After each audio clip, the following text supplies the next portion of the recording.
Okay, meeting called to order. Please rise to the flag. Pledge allegiance to the flag of the United States of America, and to the republic for which it stands, one nation, under God, indivisible, with liberty and justice for all.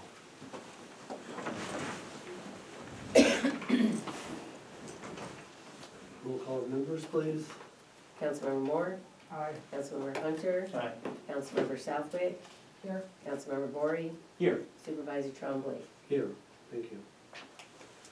Need to approve the minutes of the special meeting held on May 14th, 2024. Been copied with them.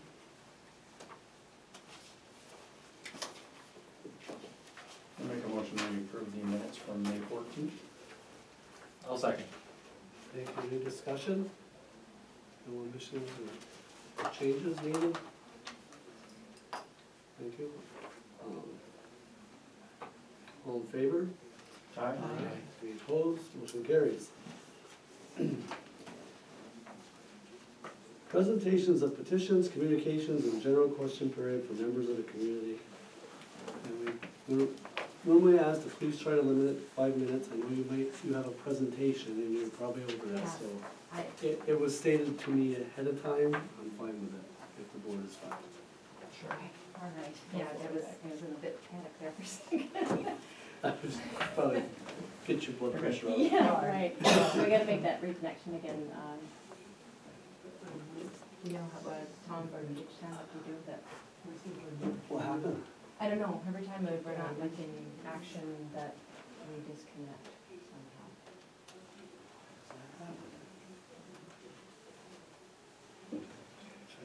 somehow.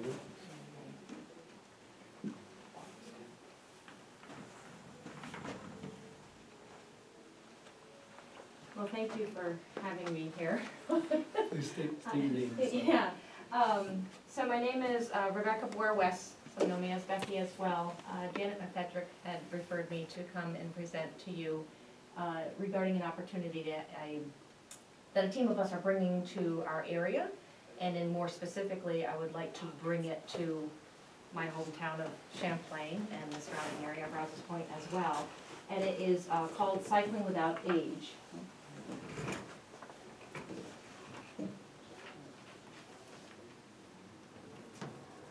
There was a video I was going to show you real briefly to show you this in action, but it's not operating, so we're going to skip over that. Cycling Without Age, it's a program that started in Copenhagen, Denmark, and is now represented worldwide by affiliates called chapters. Its goal is to get elder adults and less able individuals of all ages out on a bicycle, breaking them free from social isolation, loneliness, and depression. To feel the wind in their hair and the sun on their face, get them out there. In 2022, a local planning committee was created. We became an official chapter called Adirondack Coast in 2023 with the goal of launching the summer of 2024. And pleased to announce that is on target, and we actually have a kickoff date of next Friday to mark the event. Wow. Our board is comprised of individuals representing Senior Citizen Council, Office for the Aging, Advocacy and Resource Center, ARC, AmeriCorps seniors, and other community members. We are currently working towards our own 501c3 status. In the interim, JCO is our fiscal sponsor, so we're very grateful for them to allow us to get this far. Cycling Without Age operates under 5 guiding principles. I am not going to cover each one. I just want to point out, if you'd seen the video, you'd see that this is an e-bike, and it's a motorized bike that's along on the roads. Want to stress the fact that this is not something you're going to see like a scooter, flying down a busy Route 9. One of the principles is slowness. We literally stay like 5 to 6 miles per hour, and that is the purpose of stopping and talking with people and getting them to interact, watching children play on the playgrounds and so forth. The benefits of Cycling Without Age is very transformative on many levels. They're both physical and psychological impacts, and these are not just wishful benefits.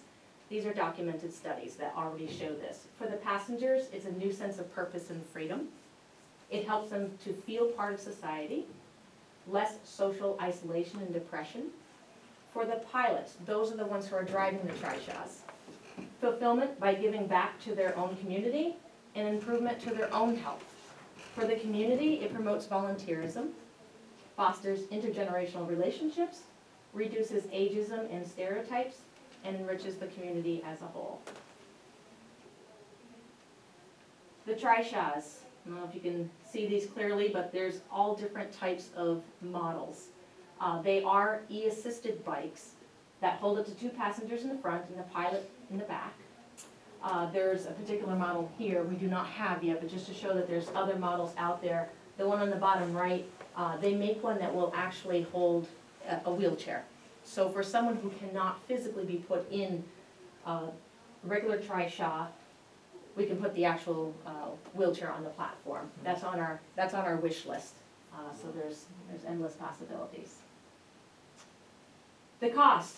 The rides are always free for the passengers. It's based on 100% volunteerism. The cost for one of these bikes, including shipping and all the accessories, is between $14,000 and $16,000. They're not cheap, but when after you see it and see what it's doing and handling up to 3 passengers, then it makes more sense. After that, our estimated annual budget is between $2,000 to $4,000 to cover bike maintenance.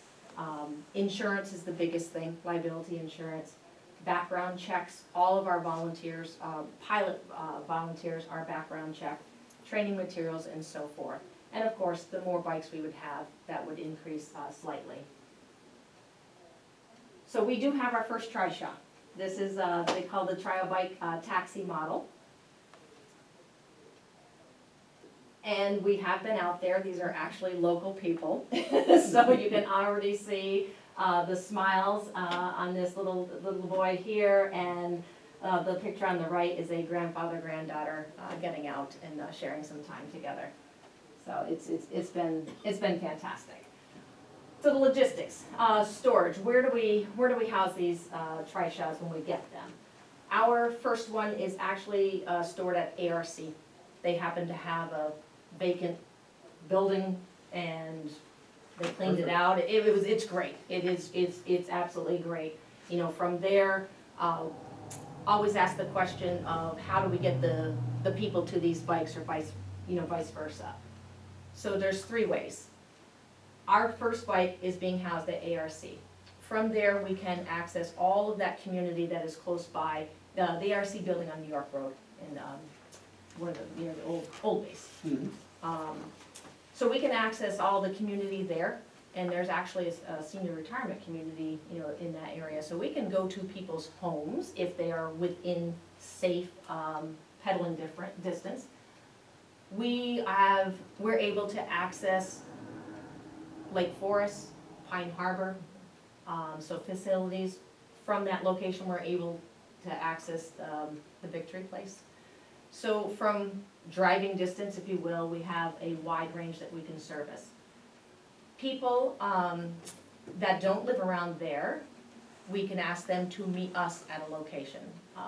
Meet us at on Battlefield Lane at the beginning of the bike path, and bring them from there. So we've been getting people from Peru and all over to meet us somewhere. The third option, which we have not done yet, but we are going to in the future, our goal is to hopefully get our own travel trailer. In the meantime, it's a volunteer, being able to travel the trishaw to a location. So you will hopefully soon, at some point, see this bike in either Rouse's Point or Champlain, because we might trailer that there and get people out on rides. So that's the logistics in regards to the storage.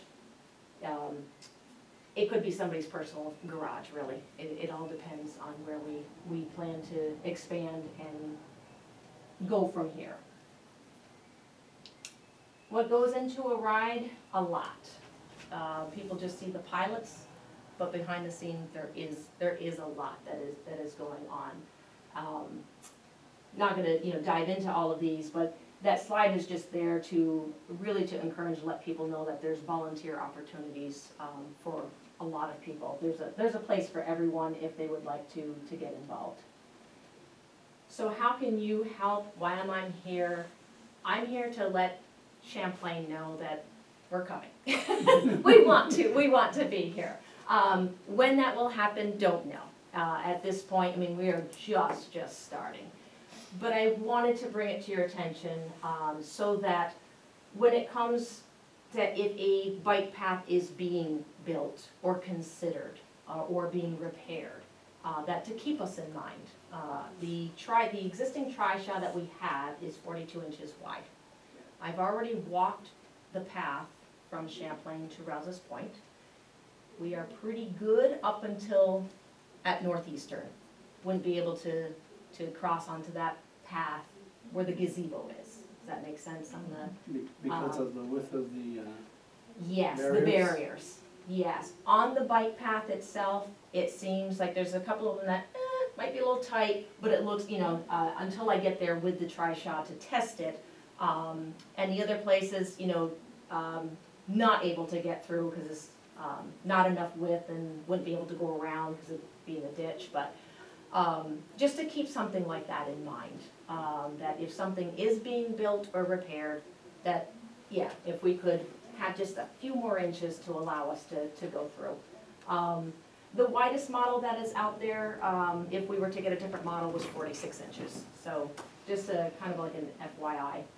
Surface requirements, these are meant to be on paved roads. I'll refer back to the pathway that I was walking on in Champlain. That tightly packed stone, that's fine. That works too. It would be the big point, these are not made for mountain bike, situations. And the other thing of how you can help is that if you know of anyone that would really love this and kind of be like the person that spearheaded here for Champlain and surrounding area, would love to to get a hold of that person so that over time that we can build that. Because I don't expect volunteers from Plattsburgh to be coming to Champlain all the time. I want to get Champlain involved. I want to get volunteer pilots who live in Champlain, so that if we do have a bike closer to here, that those volunteers can take the bike out and take Champlain residents and surrounding areas, people out for rides. So volunteer more specific with Champlain, but in general, if you know somebody who would love this, like to be a volunteer as a pilot or behind the scenes, funding, if you happen to know of any type of grant sources, fundings out there that we might be able to apply for. Then we have, the information that donations can be made at this time to JCO. Client referrals, keep our target audience in mind. Connect us with the organizations that may serve them.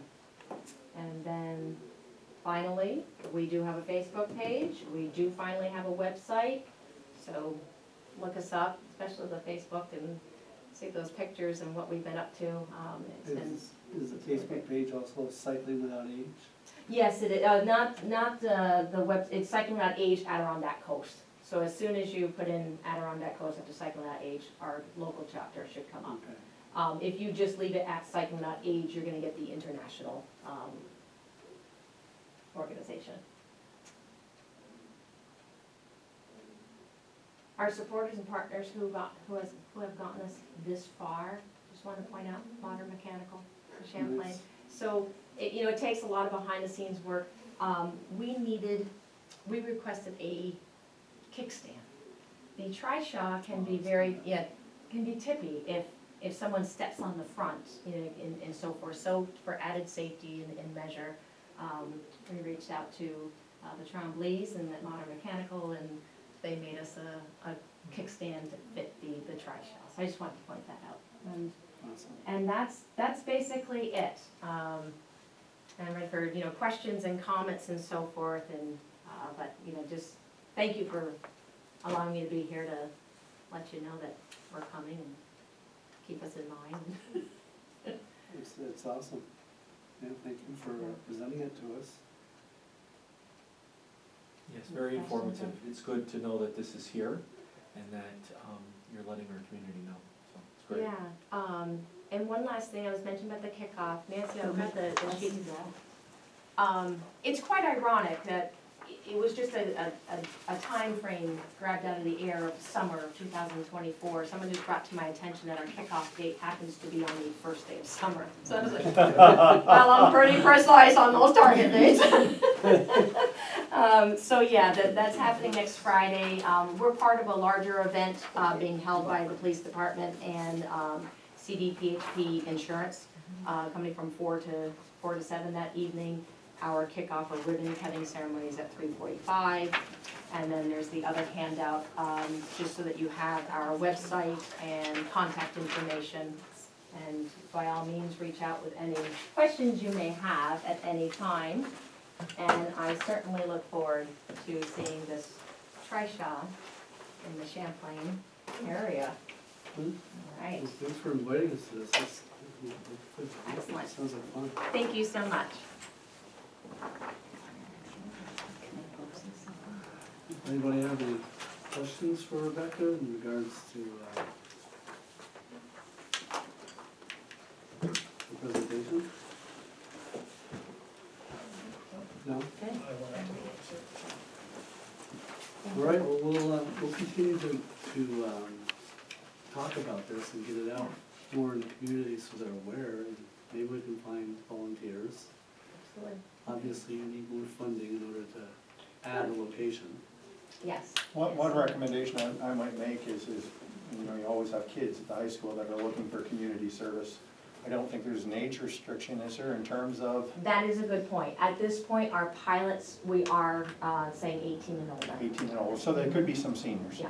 And if they're looking for, you know, But we have, you can pilot buddies right, that ride along because extra eyes and so forth are needed. And then the list of all the behind the scenes and at events and everything else. So that's a very good point.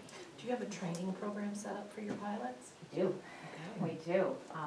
It's quite in-depth, and they get trained interactively.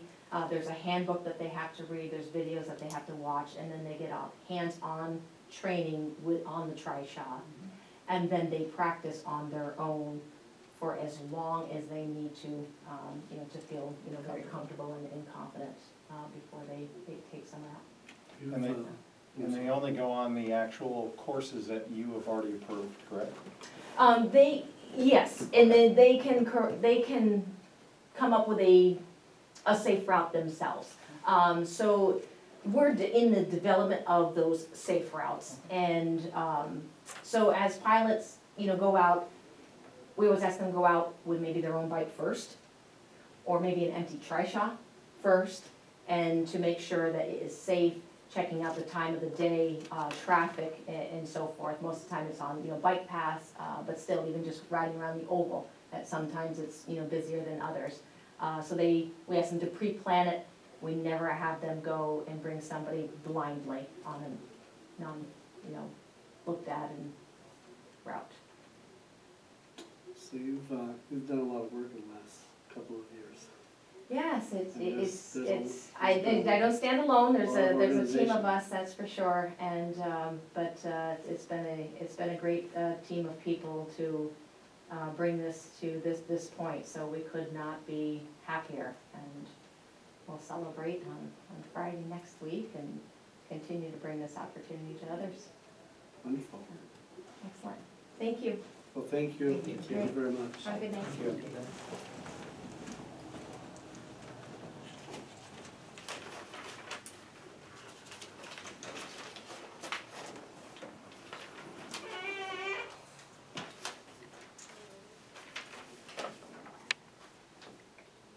Okay, supervisor's report. Good evening.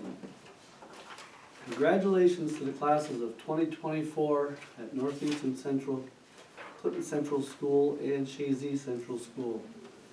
Congrats to the graduates. Thank you to the Champlain Technology Group, CTG, for installing the town's hometown hero banners. CTG is always willing to help their community, and we greatly appreciate your support. Reminder of the Northern Tier Cougar Disc Golf, ready for play, course starts behind the soccer field at NCCS and ends on Bob Venn Park. The only time you cannot play this course is while school is in session. So soon, in less than 2 weeks, you'll be able to play it almost anytime you want. And you must have your own disc to play.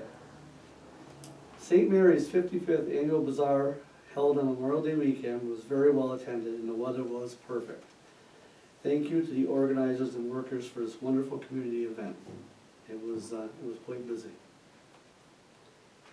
The highway department has been busy cutting grass on the sides of our roads, parks, and cemeteries.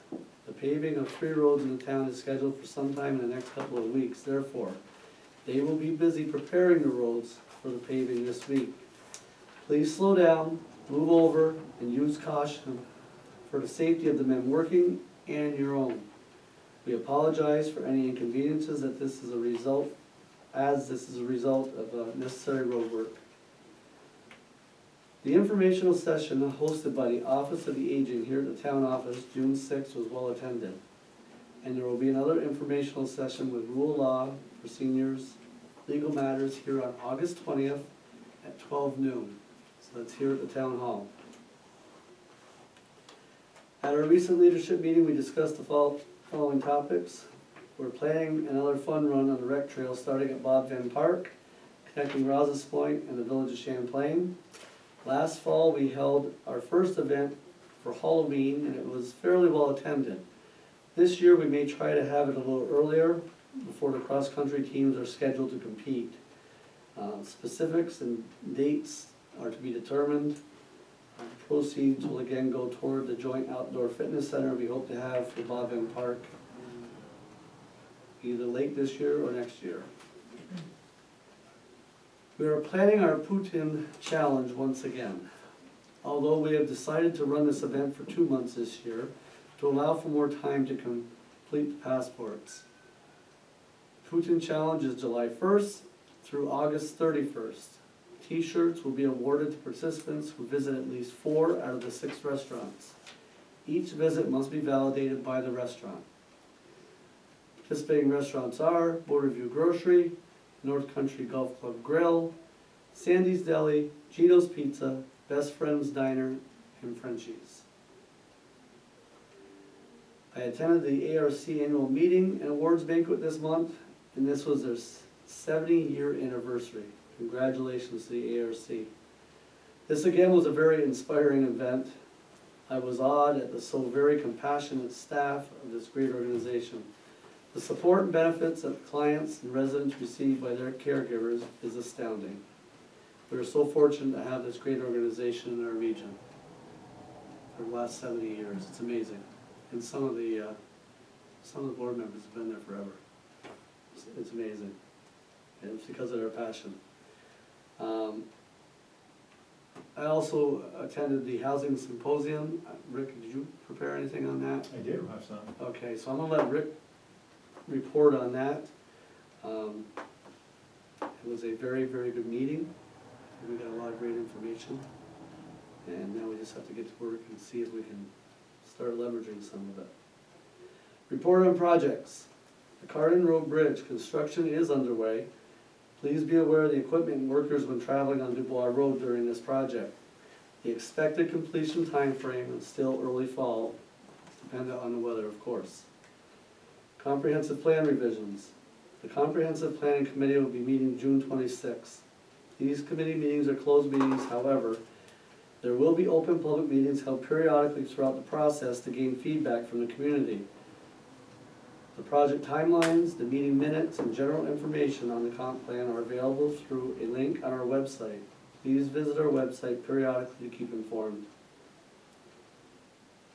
Miramar Properties, the 19 acres of the mall, our application for Round 8 Restored Europe funding was submitted on May 22nd. Hopefully we'll have positive news in the coming months. And the 22 acres north of the mall that was submitted for housing, we're still waiting for funding to complete that feasibility study. The study is for working class single family homes and apartment buildings. This is currently in the hands of the Lake George, Lake Champlain Regional Planning. Bob Venn Fitness Center project. The DASNY application is in the review stage currently, and this may take several months to complete. The equipment for the fitness court will not be purchased until funding is approved. Weather permitting, though, we will begin excavation and site preparation sometime this summer.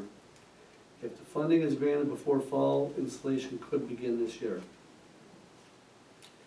Public announcements. The Village of Rouse's Point Summer Concert Series begins on June 20th. Please check our website for the complete schedule.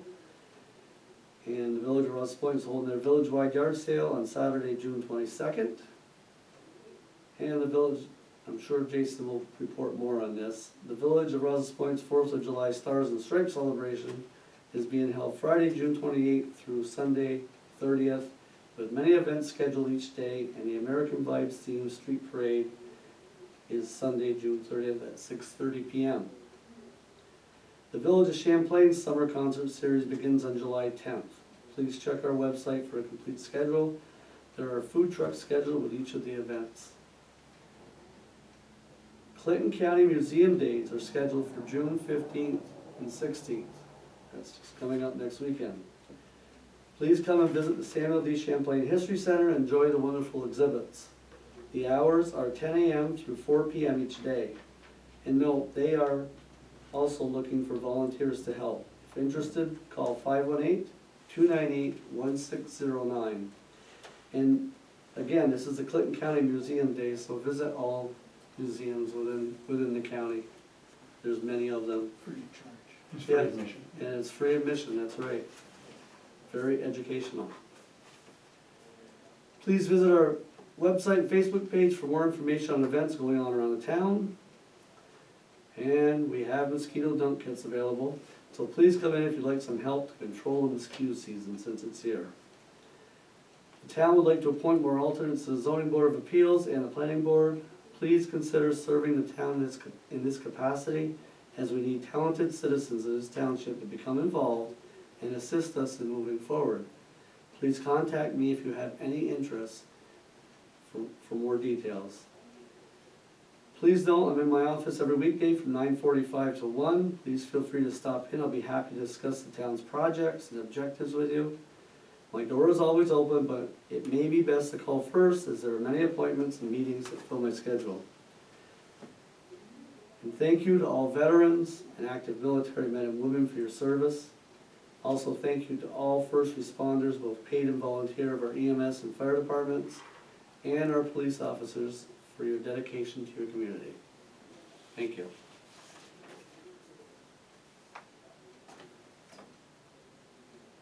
Reports from the council members. Brian, council member Moore, would you like to begin? Sure. On May 29th, a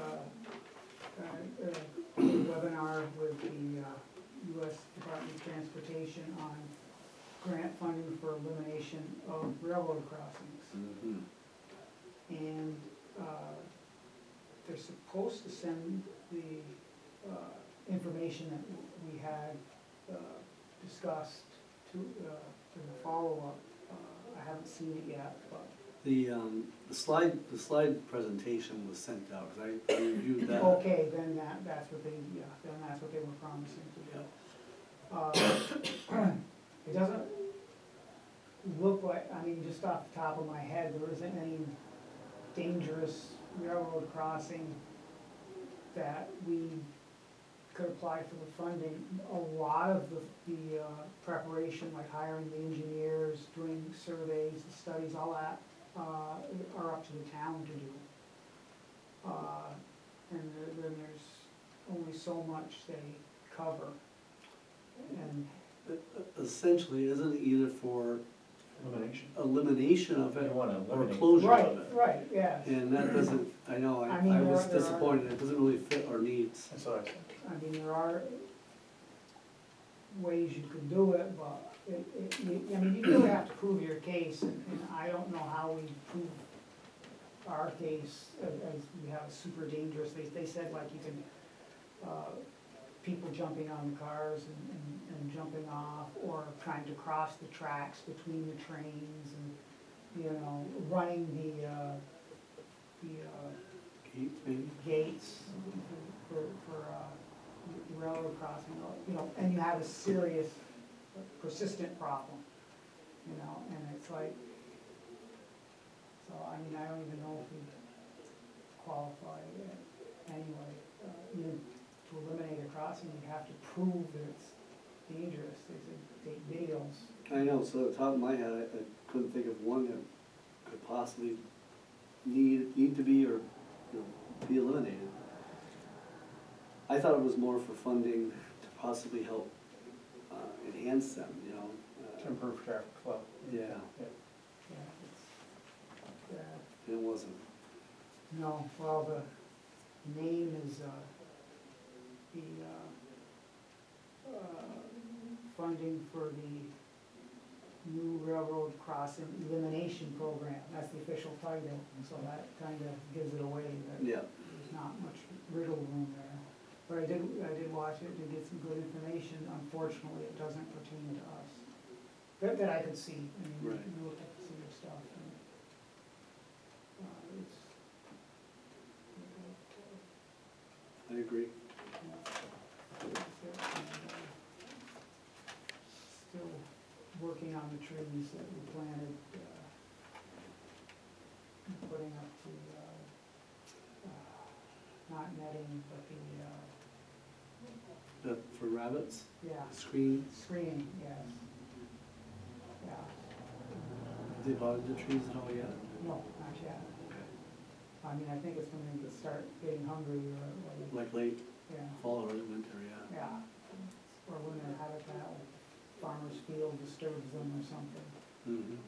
But, we did plant quite a few trees in the parks, so that's good, and hopefully we're gonna continue that, every year, if we can. I mean, parks are for trees. And right Very now, we true. don't have a whole bunch, so we'll continue to work with that.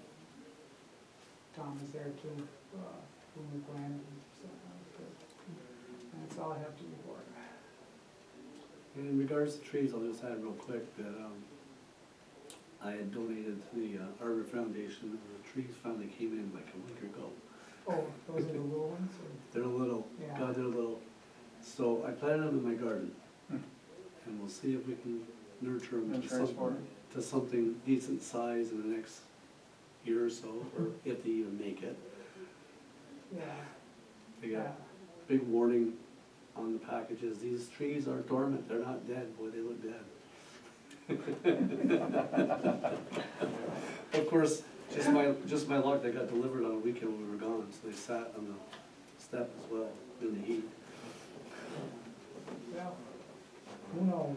We'll try, I'll have to take some pictures and show them to you, Yeah. they're planted. Thank you, Council Member Bori. Councilmember Hunter. Okay, I guess we'll start off with the Champlain Fire Department. Per Chris Trombley, he indicated that the work progresses on the new fire station.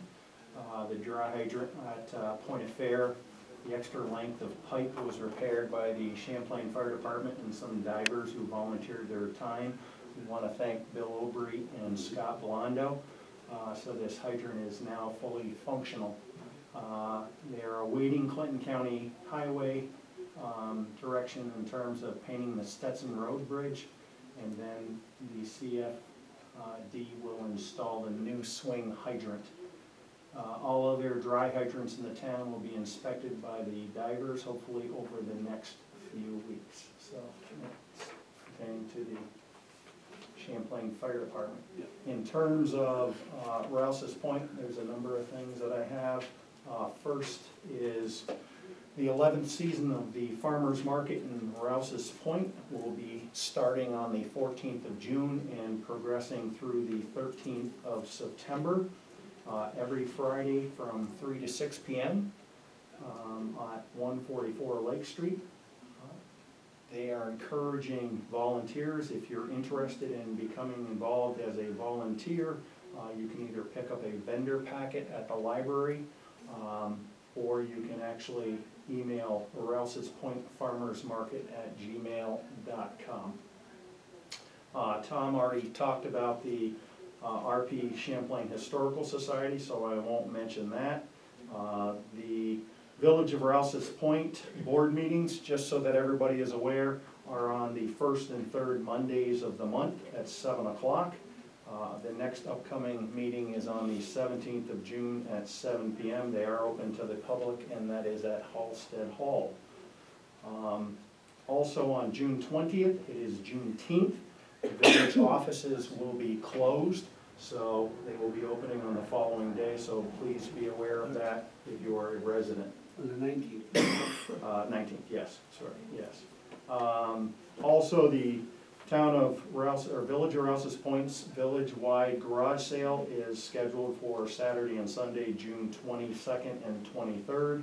If you want to be included, you can contact Chris at 297-5502 extension 333, or you can email clerk@rousespointny.com.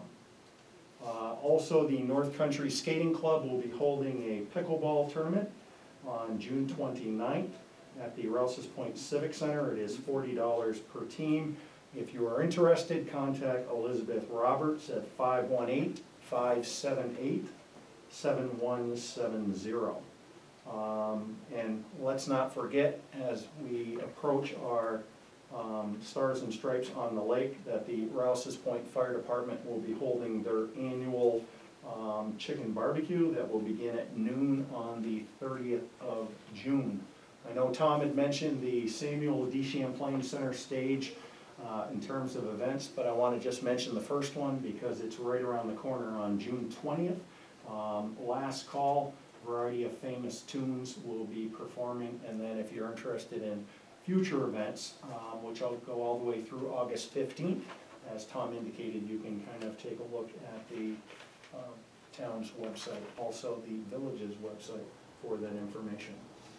Last, just to give you some information on the North Country Housing Symposium that Tom and I attended.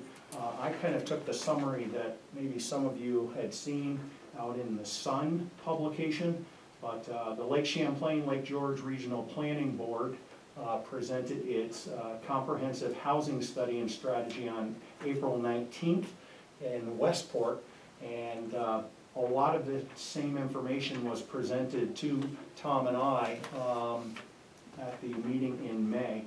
And so just to kind of summarize this, data was collected from Clinton, Essex, Franklin, and Hamilton counties. There were 6 main issues that were identified that included dramatic housing price increases, growth in short-term rentals, low production of housing, increase in seasonal housing, labor shortages, and mismatch in regional wages as the top 6 issues.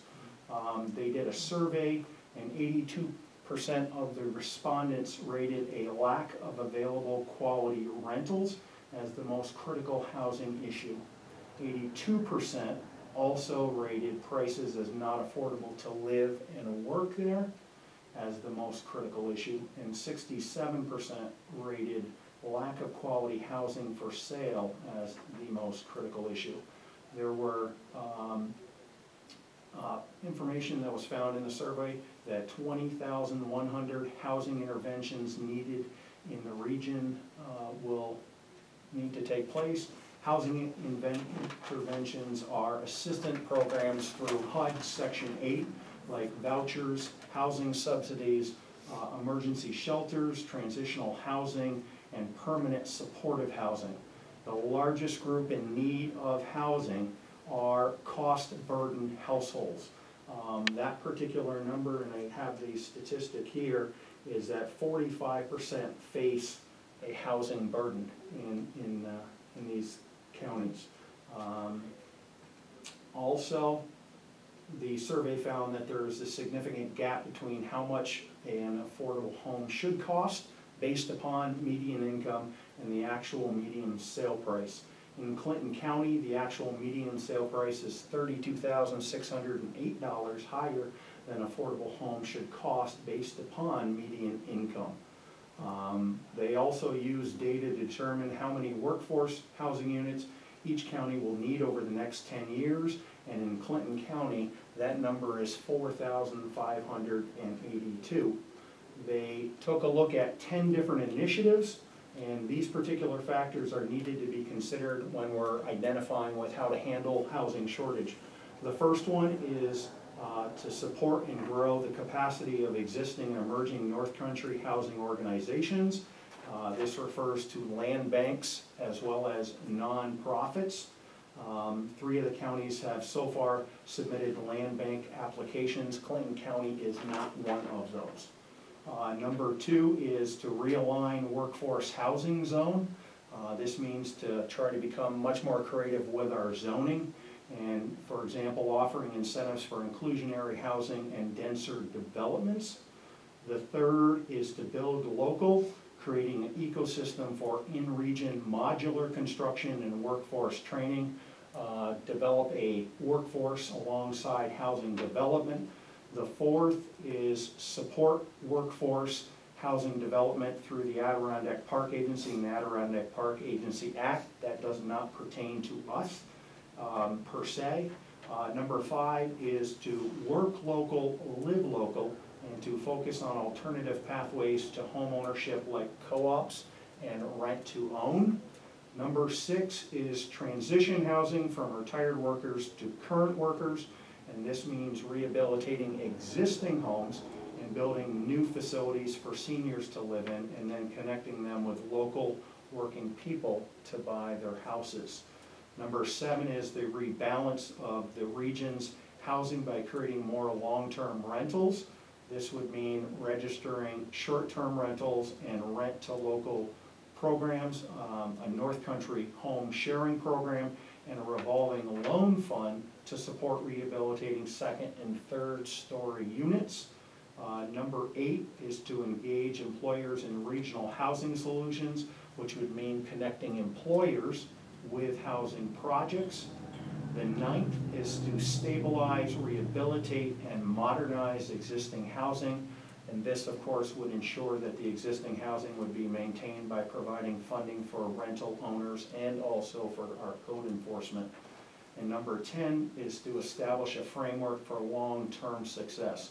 And that has to do, of course, with prioritizing the infrastructure funding and to support housing development. So that's probably a pretty good summary. It is. And we went to a number of breakout sessions. Tom went to different ones that I went to, but a lot of the information was very similar. And we did actually pick up some folders, and so as Tom indicated, this aligns with the New York Homes and Community Renewal for Funding Assistance that we're pursuing. And so it's a project in the works. So that's all I have to report. Thank you. Thank you. Councilmember Bory. So ZBA, Zoning Board of Appeals, there was no meeting in May, but the next meeting is scheduled for Thursday, June 20th, and that's going to be at 5:30 p.m. right here at the town office. There is business before the ZBA, so it's Thursday, June 20th at 5:30 here. Open to the public. In terms of marketing, if you remember, Boyer Benner Group sent message to us wanting us to give some feedback as to what they should be capturing in terms of videos and photos. I don't think they've done that yet, but I believe they're going to be doing that shortly. So probably should follow up with them, maybe find out when they're gonna be here. I'd kinda like to be around when they're doing it, Yeah, so. it should. I had sent in some. I don't know if you wanna be around or, yeah. I sent in a few suggestions. I believe the group was copied on it. Yes. If I did it right, yeah. Yeah, And, but yeah, I would be good to be around. yeah. And if you check out our Facebook page, the Town of Champlain Facebook page, you can see some of the marketing initiatives on our Facebook page that they've been putting together. They're very good, so. Yeah, so please follow us and you'll see it pop up almost weekly. Yes. Something new. Yeah, definitely. If you're not following our Town of Champlain Facebook page, please do so. There's a lot of really great information. A lot of the information that's brought up here at these meetings, in terms of what the council members bring to the table, what the supervisor does. We put all of that on our Facebook page, not only there, but also on our website, but make sure that you're checking out our social media, for those of us that like social media. Hometown Hero banners, I'm just gonna echo what the supervisor said. Thank you to Champlain Technology Group for taking the time to go and put all those banners up. They are very well displayed throughout the township. Many thanks to Sarah Gagno and Melody Tremblay for helping in terms of the vetting of the accepting of the applications, the vetting of the applications, the creation of the banners, and to the Champlain Technology Group for getting the banners up. I love the Route 11 corridor where they're all lined right up, and it looks wonderful, so excellent. And kudos to the people of the village of Champlain and the village of Rouse's Point who have their own programs. They look really great, all the banners up. Sarah wanted me to bring up, there's a rabies clinic that's being hosted and sponsored by the Clinton County Health Department. The upcoming sessions are as follows. On the 18th of July, they're at the Dannemora Fire Department. On the 8th of August, they're at the Beekmantown Highway Garage. And the one for our area is gonna be on September 24th at the Rouse's Point Fire Department. So you need to pre-register for these clinics, but they are open to anybody in Clinton County at any of these stations. So Clinton County Department of Health is where they can register. that is correct. Yeah. Okay. And I don't know if you've been listening, but I think there is a tick up of rabies in the county, so it's probably, if you're interested, this is a good opportunity to. With the wild animals, there is Yes. been an uptick. Yes. So again, just check, if you go to our webpage, our Facebook page, we have this information there as well. You can go to the Clinton County Health Department, they have that information there. Next food truck event here at the town office will be on July 17th. That will be from 4 to 6:30, and we have the Food Dudes. They're gonna be here, that's July 17th from 4 to 6:30. Our last food truck event here with the Cousins Maine Lobster, very successful at the beginning of June. So this next one, if you like Food Dudes, come on out. We'll be more than happy to have you here at the town office, enjoying some good food and some fun. Thank you. So everyone's mentioned the Rouse's Point. Everyone's mentioned the Rouse's Point townwide yard sale on June 22nd, but the town of Champlain's townwide yard sale will be on August 10th. So a little bit in the future, but it'll be here before you know it. Not that we want to wish the summer away. And if you want to get on the map here in the town of Champlain, that's anybody. So that would include the two villages. So in the township or in the two villages, everybody qualifies. That's on August 10th. You just contact Julie here at the town office and she'll get you on the listing, okay? The last thing on my list is the Rouse's Point Stars and Stripes on the Lake Independence Day celebration. So it's June 28th through the 30th. It's at the time of this taping, it's about 3 weeks away. So the committee's busy at work trying to finalize everything. Friday, June 28th, the farmer's market, as council member Hunter had mentioned, that's at from 3 to 6. We've got food, we've got drinks, we've got rides, so there are going to be carnival rides, there'll be bouncy houses. That's going to kick off on Friday evening. We have a mechanical bull, there's a dunk tank, face painting, and then there's going to be live music on the Samuel Day Champlain stage from 7 to 10. The Saxony Stage Band will be playing, and the music is free of charge. There is no cost. The rides and things, there is a cost to that, but the music is free. On Saturday, June 29th, there's going to be a coin drop. The Rouse's Point Fire Department's going to have their annual coin drop where people driving by, if you want to throw some change into the boot, go for it. Pickleball tournament we mentioned. There's going to be food trucks and beer garden and a wine garden. face painting, rides, mechanical bull, and ever so popular, asked multiple times by people, we have Glass Onion performing from 7 to 10 at the Samuel Day Champlain stage. Again, no charge. And then on Sundays, the big day, we've got Kids Day, that's gonna be at the rec center, ice cream social, the chicken barbecue, we have craft fair, food trucks, beer and wine garden, they've got the rides, there's music at the Samuel Day Champlain stage at 4 o'clock, Casey and the Locomotives.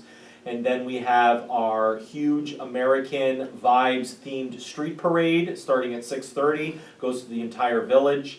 And then we have music after that at the Samuel Day Champlain stage at 7:30, Austin and the In-Laws, and then the fireworks are at dusk. So it's a huge lineup of events. We encourage you to get out there and get involved. If you want to be in the parade, sign up. If you want to bring a booth and sell wares, we encourage you to sign up. You want to volunteer, just simply check out our Facebook page, Stars and Stripes on the Lake. You can check out rpstarsandstripes.com, that's our website.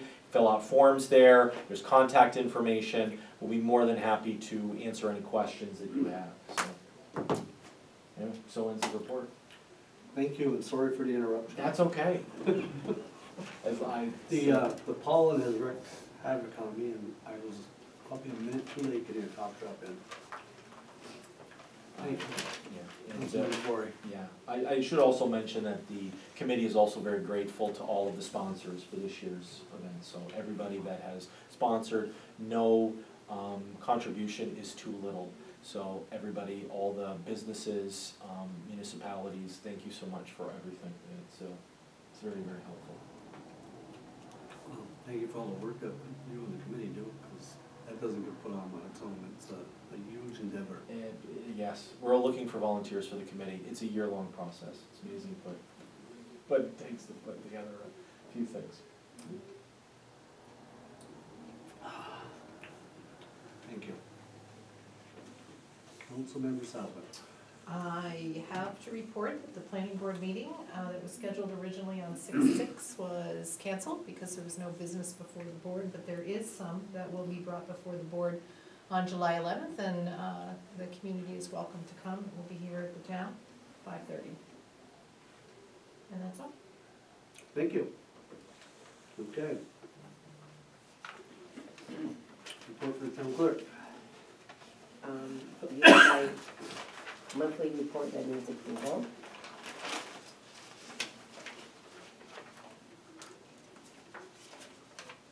I make a motion that we approve the town clerk's report dated May 1st through May 31st. Big uptick in building permits in the amount of $874.40, but the total amount going to the local will be $1,349.14, and the total is $2,082.40. I make a motion to approve the report. Thank you. Do we have a second? I can second that report. All in favor? Aye. Aye. Any opposed? Motion carries. And then you have the water report that was on the desk Yep. for approval for the water bill.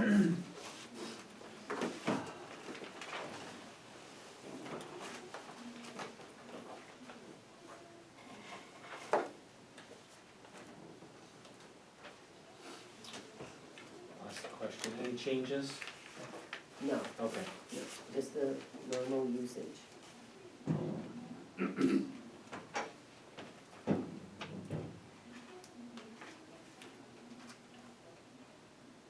So, I'll make a motion to approve the water, detailed water billing as presented. I'll second. Any discussion?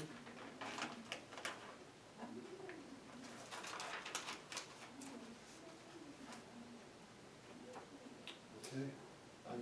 So, was there a hookup at was there a hookup, or has that been currently, Yeah, on Haver Grove. okay, is that reflected in this report? It is, okay.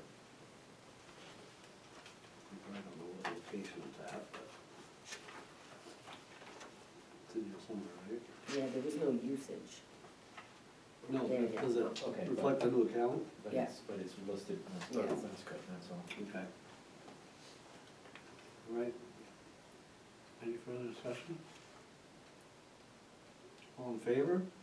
Aye. Any opposed? Motion carries. Okay, I just have one more thing. Mm-hmm. So, starting August first, the state is changing, the way I do hunting licenses. So they're not gonna provide the town with the paper anymore for the licenses. Everything is to be by regular paper. So, So you'll print them off electronically as needed, is that it? yeah, it's just gonna be printed off on regular paper now instead of the little, like, labels. I don't know if you've ever seen the hunt licenses before. But it's gonna be on regular 8x11 paper. Okay. So, I don't know if the town wants to, cause in the past, the state has given us the paper. So I don't know if the town wants to charge now.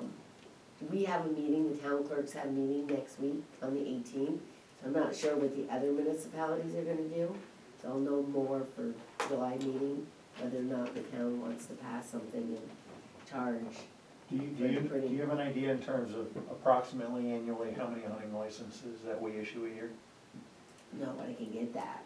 I know like in the fall, like September, August, September, October, it's like, there's a lot. I mean, Thousands? well, I Talking I don't know. Yeah. So I'm talking a ream of paper, or Yeah, we're I talking mean, 2 reams of I- paper? I don't think it's gonna be a lot Okay, of paper. okay. Cause usually the state in the past, they've given me probably 4 rolls and I don't use that much. Like I think I've got 2 left. So, I mean, I don't think it's gonna be a big cost to the town. So I personally don't think we should charge. Right. But I have a meeting next week in Peru for all the town clerks and that's gonna be the big discussion. So I'd like to attend so I can see what other municipalities are gonna do. Yeah. It'd be good to gather the information, but I don't think we should charge. I don't think for so. hunting and- So I won't need like the little printer anymore, and Sarah and I have already been looking into it, and I don't even think I'm gonna need the other computer. I can do everything right on the one computer now. Oh, you had a separate computer just for that? Yeah, didn't the know one on that. the one on the counter there, Yep. that was separate just for hunting license. And that's all you I used it for? That's all I used it for. And it can't be used for any other purpose? It Like if can your- be, If your like I printer get wasn't online, functional, let's say, well, none of my other programs are on it. okay? The only it's only set up for the hunting license, fishing licenses. So that's all I've ever used it for. But now with us not using that extra printer, I can do everything right on my computer. So Sarah said there's gonna be savings to that, because each printer, Again, I'm not worried about the paper. I'm not either, not for 2 reams of paper. Let's say you print 1,000, I don't. You know, so, in your discussions with the clerks, I guess you let them know that Champlain's not real worried about the amount of paper we're gonna have to do. well, some municipalities don't even like to do the licenses. Really? Yeah, they don't even I like to be mean- bothered with it. Do we actually charge when we print marriage licenses? Do we charge when we print, let's Well, say, a building permit? Do we charge, It's in that well, fee. it's it's in the fee? yeah, So I don't think we should, yeah. That's what I thought. so, Okay. Right now, it's on special paper. yes, but that's supplied by the state. And starting August first, they're not supplying that anymore. And they no longer require to be on special paper. No, it's just gonna be on regular 8x11, regular white paper. I think it's because, I mean, like I said, they send like 4 or 5 rolls. And like I get that and I don't even use it, so I'm sure there's a lot of waste, cause this year, they didn't even change the color of it. Cause they used to every year change the color. So one year it would be yellow, one year it'd be Green, yeah. orange, one year it'd be green. But this past year, they didn't do that. It was the same color, and I think it was because there was so much waste. So, And there isn't any requirement that it has to be a certain color as it appears on the hunter's, let's say, back, you know, with inside of a, that's what I'm asking. So white is, Yeah, it just said red, from the email that I received, it just says regular white paper. it'll be interesting to see what information you gather when you attend. Yeah, Yeah, we'll be. because I'm sure that's, well, in the email I'm getting, it's a big topic, is all the hunt licenses and what we have to do, so. Okay, And that's all I have. thank you. This reminded me, Rick and whoever else works on the EDU report. Right. I hope you got on your radar to get it started in the near future so we can hit that August 1st deadline. Correct, yep. So we're not a factor in Yep. the late report. Yep. So, please put that in your calendar.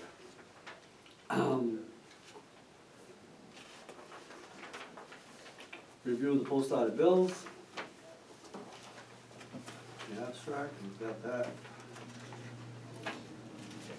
Which is pretty standard once a month. If there's no questions on the abstract, we need to approve the monthly bills. I make a motion that we approve the, bills. There were 49 purchase orders, total line items were 76 in the amount of $166,278.54. I'll second that. Right, any further discussion? If not, could I have roll call, please? Councilmember Moore, Aye. Councilmember Hunter, Aye. Councilmember Southwick, Aye. Councilmember Bory, Aye. Supervisor Trombley. Aye. Thank you, carried. Did you guys get get copies of this? Right, yeah, you did, right? So this is, report from the code enforcement officer. So this is, Chris kind of stressed his first stab at it. He wants to, Get feedback? that he wants to revise and do better moving forward, but, it's the first time he tried using it. So he'd like to get it onto one report, and I think we've got the inspections and this one here, the permits, I believe. Yeah, these are permit fees. He doesn't have violations, he wants to add violations to it as well. So, I mean, I think this is gonna give us what we're looking for without him having to, you know, try to document day to day every little item. It doesn't, it takes up too much time. Yeah, it's got a lot of good information. Now, I think, I'm assuming, because I looked at the village's video of their meeting last night, and one of the trustees commented that they would like to see town and village separated, 'cause I think they're together. So we'll have to, I'll make a point to talk to him about that.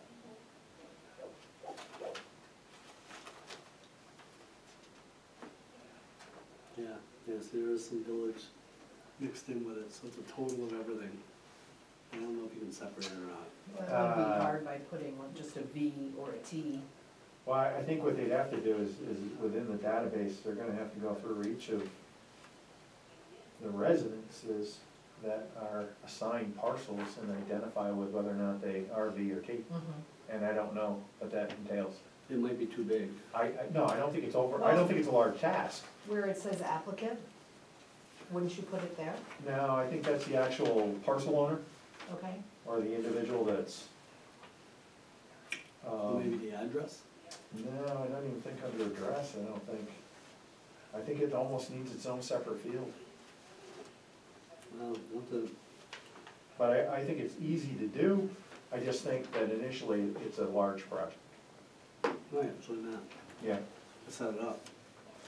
So I would assume over time we'll get that figured out, but I will mention it to him. I'm wondering if, what they could do, well, maybe not. I was just thinking for, under the project type, if they followed with, but again, I don't know how that's gonna, it'd be different if everything that goes underneath the project type is the same. I mean, And so, for example, like, let's say like single-family dwelling, that doesn't change. And so, additional residential, et cetera, if you could maybe precede that with a VRT, maybe, I don't know, I'm sure it can be done. It just needs some thought. but I wonder if they were talking about mostly the total fees more than the actual descriptions. Well- Because the fees get totaled together, I think that may be what they were talking about. But I think it helps us to Second report, identify yeah. too, though, in terms of what is in the town and what is in the village, Yeah, so. I don't think it's a huge thing, but we'll have to look at it. Is that part of your report? What, building permits? Yeah. Yes, So wouldn't the village get that as a separate, some kind of separate financial report? Like, it doesn't have to necessarily be, they're looking for an actual dollar amount? True. Wouldn't that be in some other financial report that's being provided? Should. I don't know, it depends what our reports look like. I don't know I'd what have to their see I don't what, I'd remember- like to I see don't- the reports that they supply to the village. Yeah, I don't remember seeing a detailed report like the town clerk provides. yeah, up at It the was- top of mine, yeah. it shows the building demolition, Yeah. special use. Mhm. But I'm not sure what the village report looks like, what they do, their clerk. So for the town side, we have that dollar amount based on Julie's report. Okay. But anyways, don't you agree that that's, I think once we get this Yeah, fine tuned, this is gonna be a very sufficient I- means of reporting. I think the report needs to really kind of be looked at carefully though, because right now I would refer to this as clunky. There's a lot of stuff, but in terms of Mhm. the summarization and the collating and the totals, I think it could be Well, revisited. that's why he wanted me to point out to you that Right, it needs work and he's gonna It work does. on it. It does, because if you look at his report for like, for instance, Champlain Fire Right. Department, Mhm. it shows their building permit on here for May 3rd, but that was actually on my report in April, right, because they came in and paid by a check. And then he entered it in his system when he did the permit on May, you know what I'm saying? Correct. So this money was actually reported on my report last time. Hmm. It's not on this, cause now with this new program, I have to check my bank to see what's been put in the account. right. You have to match the expenses with the Yeah. revenue for that time period. I get it, yep, matching principle. Yep. So So, I don't know there if is we can, some if we can align those or things not. that have to be. Does Chris actually assign the fees, or do you assign the fees for the project that's going on? Well, it depends, like if a customer comes in here and gets a building permit, I'll look at the permit, if Chris isn't here, and I'll calculate the cost for So him. is he collecting the money, or are you collecting this money? I collect the money that people come in here, if they do it online, it goes automatically into Oh, the I see. account. Okay. But then that's when I do, like when I do my report, Mhm. I go through and I put down, I got all the receipts, but then I have to contact the bank, to see what money's in there already, cause my deposit's gonna be different because money's already there. Right, so this has information on it, but it's not completely accurate. Yeah, Yeah, and I don't know, could they ever be aligned? Probably not. No, I think it would involve some reconciliation, similar to like your individual bank statements. Yeah. I don't think you're gonna get them, I don't think he will, because he uses the issue date. Well, there's an issue date, there's a payment date. yeah, and then I think it was Oh, that's a last problem. month, somebody paid online, but it was actually a village building permit and not a town. So then I had to write a check to the village because it actually went into my account, which really, I shouldn't be writing checks. I'm not supposed to be writing, I'm only supposed to be writing certain checks. Agreed, but. But so I did you- documented it good and saying this is what it was for, Right, so did you so, have a conversation with Chris? Is there a way to try to prevent that on the website? well, I think he's checking into it further, yeah. But somebody accidentally, and then there was one that, I don't know, it went through, the guy used a card and it went through 3 times. Oh.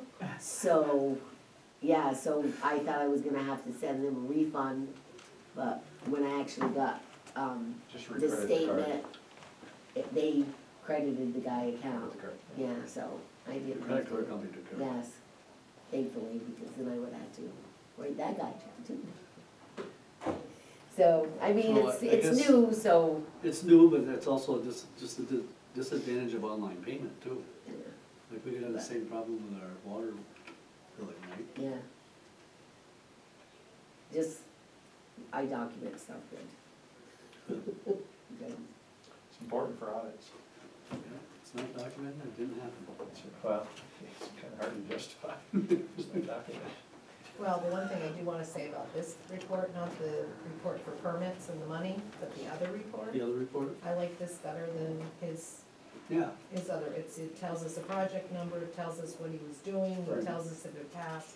So I have to say this is a step up from, perfect. I would agree with that. yeah. I would agree with that, because I like the idea of having who the applicant is, and I like the idea of actually identifying with the fees, the specific amounts, because otherwise you have nothing in that old report that he did. So I agree with that. I do. I do too, and I think this will be, once he gets it tweaked, it's, you know, a couple clicks of the mouse, he can print out a report for us, and rather than taking up his time every day trying to keep track of it in a notebook. 21st century. Is there anything he would be doing as part of his code enforcement that would not be reflected in a report like this? Yeah, a lot of the menial things like inspections, you know, like, call outs for stuff. I mean, but in order to capture all that, you're going back to what he was doing. Is that important to us? I don't know if it's important to us, but I think if there's something he feels we should know about, it probably should be included, even if it's not necessary, you know what I mean? Well, the example I would give, like if, let's say somebody, you know, with like, with noise ordinance or burning of, Sure.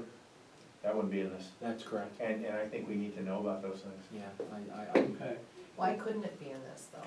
It probably could, but I just think he needs to come up with the way he structures these Yeah, reports. does it have to have a specific project number? No, I just think it could be, Yeah, I don't think it could be in this So, report. maybe what- That might I have guess to what be I'm saying is separate. that this is listed as a project number. right. So almost what you were saying, if it could be coded in a way, 4 is fire, 3 is, you know what I mean, something like that. Yeah, but I don't know if that belongs in that system. I don't know, I'll ask him about that. It may require just a simple. I'm trying to make it so he doesn't have to prepare a separate report, Right. because that's just cumbersome, and that's one of the things he doesn't need. You know, We went with this to try to avoid that, and to allow for, if somebody wanted information, it could be done well, very that would be that, quickly. that would be that third piece that he's missing, that he said he has to work Does on. does he decide that this is Violations. called the inspections report? Because what, the two Well, no. examples you gave are not specifically No, but- inspections, but Right. they're Violations. they're duties that But he I performs. think they'll fall under the violations portion, Got it. which he hasn't got here tonight. Oh, okay, I'm thinking. Okay. Cause he said that is missing, Okay, okay. and he's gotta figure out how to, what else did he mention that might be missing from these?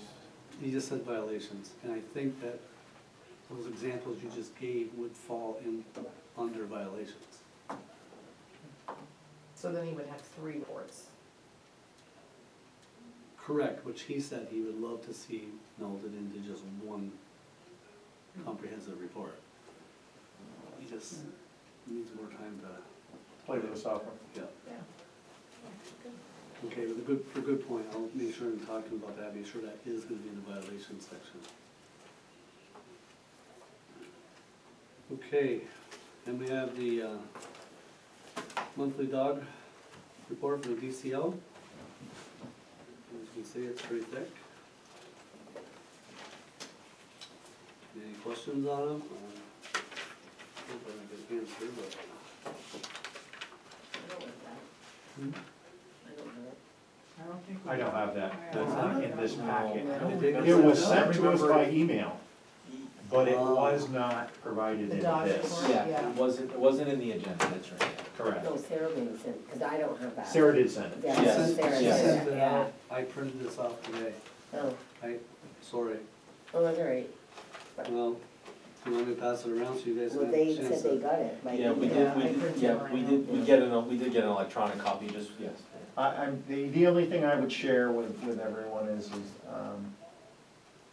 I was just concerned with the number of dog bites. Yeah, did it say 11? I think it was eight. Eight. And I was It like, was a, it just kinda caught me off guard, I was like, wow. yeah, 8 play incidents. Mhm. But I don't have a copy with me. Eight bite No, incidents. I read it, I just don't have it right in front of me, Brian might need to. It was 8. Did you Can I have see another it? cup drop, Ryan? Yeah, I've got a pocket. Before it gets away from me? I'm gonna have to grab my bag. Don't give them all up. You might I've need got, one. I've got a pocket. I never go anywhere without a pocket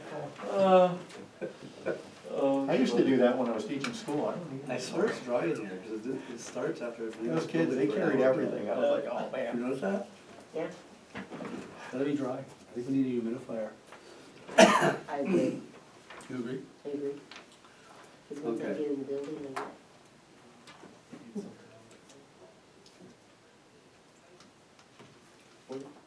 I Report from Highway Superintendent, you've been copied on the agreement for expenditure of highway monies. Excuse me. I was excited to lay again. So we need to approve these. So, I And sign just them. want verification. So, from Route 11 to the Mason Road, we're talking a sum of $100,269. Yes. Okay, and then below that though, he has Yeah. a price of $103,269. So, I guess what I'm asking is, why the discrepancy? Mm-hmm.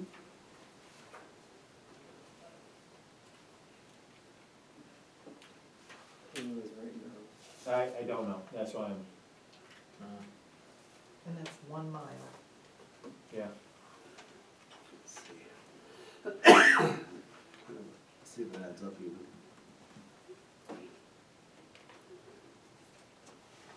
And I'm wondering if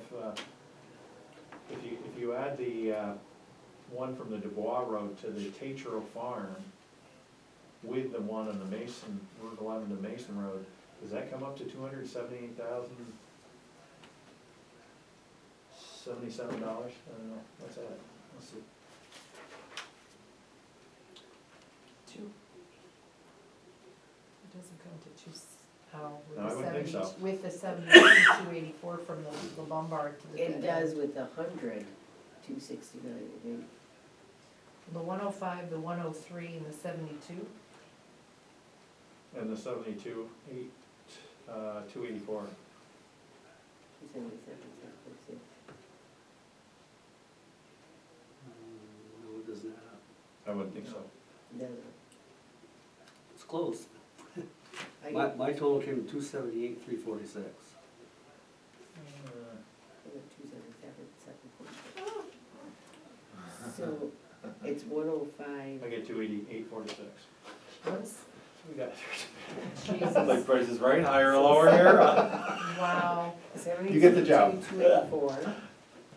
And then if we do the 100, So that does not, 269. so, 105, is that 293 or 793? It's like 793. The 2 on this page add up to 178,077. all right. And then that would mean that it would only be 100,000 on this page. Which is to what get he- 278. Correct, Yeah. Not the, which is Not the under 269. minus the 269. 269. Yeah. Right, so I'm wondering if that 103 is just not part of this, right? Not part of it, not meant there. That's what I'm Not meant to be thinking. there. But do the But other then- sums total properly, because the first time I ran it, they didn't.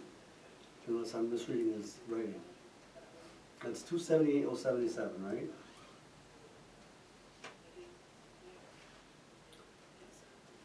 And then the Dubois Road is 105,793 or 293? 793 is what I put down. Yeah, is that right? Yeah, cause, yeah. So these two numbers add up to that. 178,077, these two numbers. Is that 105, 793? Yeah, that's what we're thinking. Or is it, cause his Or is other, it 393? cause his other twos have a loop through them. so Correct. Tunes, yeah. It looks like it's not a two. Oh, so it could be, It like could you be a said, three. That might be Could why be it a came- I three. wonder if it's a 393. That's why I came up $400 over, I bet. I think it's a 393. But that still doesn't agree with 278,077. No, Not even I got close. 278,346, is that what you had? I got 288,46 the first time, but with my phone, I got Nobody thinks that's a 277,946. seven? It could be. But even there, I don't think you're, because it's a difference of $400, so it's not.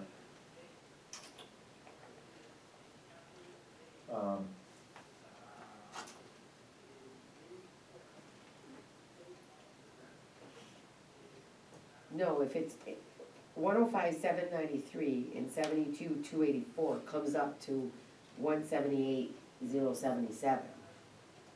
So this should only be 100,000, not 100,269 to total the 278,77. What'd you get? 177,677? On that So- one sheet? On the one sheet, the 105,793 Yeah. and the 72,284 Yeah. comes to 178,077. And he's got 278,077. So if you just took 100,000 on the other one, Right. that would be the 278. Right. Correct. So So- is it, My guess is So- the total's not correct, so we gotta get this Yeah. fixed before we go any further. I agree. Because my guess is that this total over here needs to be $269 higher. So yeah, my other if question. this is right, that he's got the 100, yes. My other question is, if a mile is costing you $100,269, Right. how can 1.8 miles be only 105? As a narrower road is all I can figure. No, they're all 20 feet. It's all 20 feet, 20, it says the No. same thing. After the first 100,000, the price comes down on the asphalt, so you get it, Significantly? you get it, I don't know. By No, $95,000? it is valid, I don't know. I don't know. Yeah, so maybe we can get some clarification on the numbers. Yeah, Does just give this it- have to be approved? When's it gonna be approved by? He didn't give me a drop dead date when he dropped it off, but he just said that, I need this approved tonight, please. And if we called him, would he be I able didn't to have know time these to look numbers at it. off the top of his head? Oh, boy. No, let's not do that to him. Can we, Some people would, I just Or why didn't can't know. you approve it with the, I don't know, we just need signatures is the problem. Would it be very difficult to stop in and do signatures? No. Would you get it corrected? No. We're gonna need motions though. Well, how about if we did this? approve it with the I condition? make a motion that we approve the following improvements on the road commencing on Dubois Road and leading to the Tatro Farm.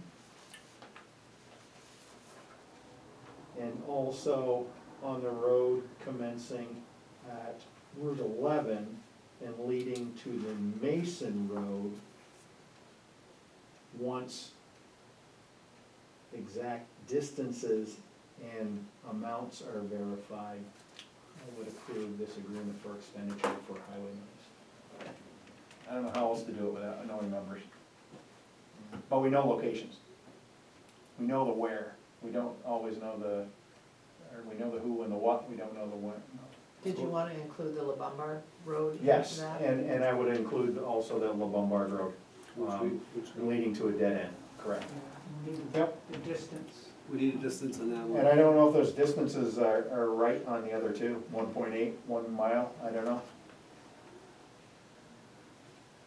So, to add to that motion, I think that, signatures will signify that the dollar amounts are corrected and balanced. Correct. How's that? Yeah, that's fine. Because I'm not willing to approve these the way they are. Same here. And I know it can't wait till next month. As a matter of fact, he's telling me the county will be ready to start paying. Next week? In a couple of weeks. So this coming week, I think he wants to start cutting shoulders. Well, we know locations, we just don't know. Yeah, that's all we know. And I think it's just a misentry, because we're just off by, I think that's $269 And we need a mileage on on the the Lombard Road. Correct.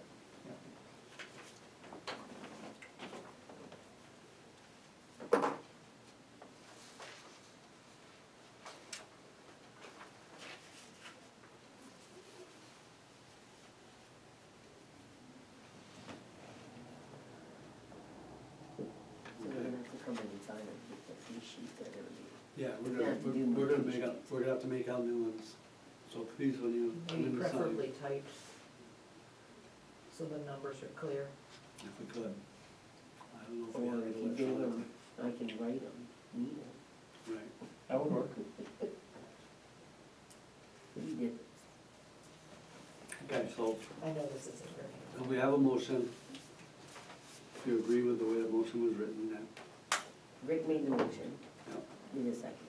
I'll second it.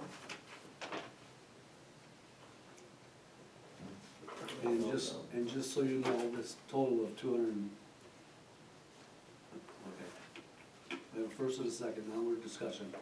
The 278, we have approximately 266,000, I think, in the funds for it. So we'll have to have a little bit out of his fund balance. He About cut, 12 to 13,000. yeah, he cut down the mileage. And that's an estimate in terms of what he expects? Based on the price. So it could be 15, could be, Yeah, it's gonna vary a little bit depending on the tonnage, okay? But based off the prices that, is this only a top level yeah, of asphalt? It's not the, yeah, it's 2 the inches. full, No, it's just. 3 grades It's or just a the- new top coat. okay. But he did cut down the mileage because from what he was planning, he was like somewhere between $80,000 to $100,000 short. And with the Carter Road Bridge, Well, that's the part on, we, Yeah. I go, Alan, you gotta shorten your road. So he did. He did, so the Dubois Road, for example, he is, only doing from the bridge by Chris Trombley's to Farm. He's, the other portion from the bridge to the milk plant, the old milk plant, is gonna be held off till later.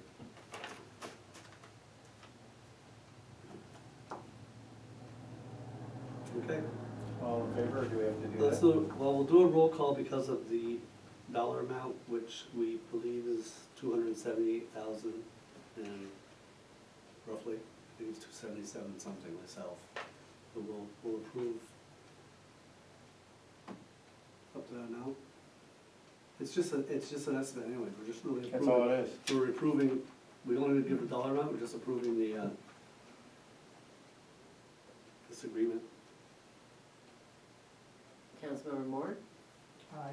Councilmember Hunter, Aye. Councilmember Southwick, Aye. Councilmember Bory, Supervisor Trombley. Aye, thank you. Wow. Get that fixed correctly tomorrow. When will you would like us to come in to sign the paperwork? Well, I guess whenever you can. Just send us an email and just let us know when it's ready. Okay. Yeah. Yeah, it should be ready If tomorrow. you need, I can take it and run it over and, because I know you're busy all day. And you can sign it, and I bring it back. That way you don't have to make a trip, because they close at 4 and you're out straight. Does that sound good?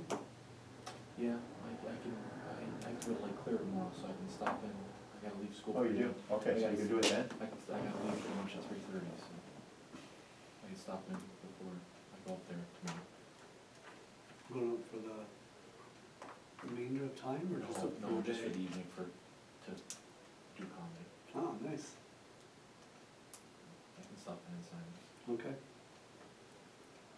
but I appreciate that. Okay, let's start moving along. We have correspondence, we have charter communications, as always. And then you have your EMS report.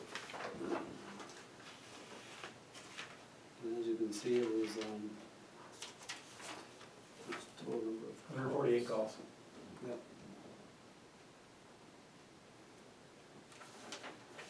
Average time 2.16 minutes. For the year, that is, Yeah, 2.26 is in the month of May. May. Yep. Okay, new business. Resolution number 30 of 2024. You did get corrected copies? Yeah, I put the corrected one in there. Okay, you'll notice in the table, I had previously had town water operator in there twice by accident. Yes. Copy and paste problem. Yep. I replaced it with town water department personnel. And that's also the same on the law as well. It was in both places, of course. Resolution number 30 of 2024 to introduce local law number 3 of 2024 entitled Amendment to Chapter 124 Water, Article 1, subsection 124-1, and Article 3, subsection 124-36 of the Code of the Town of Champlain. Whereas the Town of Champlain Town Board has identified the requirement to amend the Town Water Code, Chapter 124, Article 1, subsection 124-1, and Article 3, subsection 124-36, to add definitions and amendments to the terminology to provide clarification. And whereas the Town Board has determined that Article 1, subsection 124-1 required additional definitions and amendments as follows.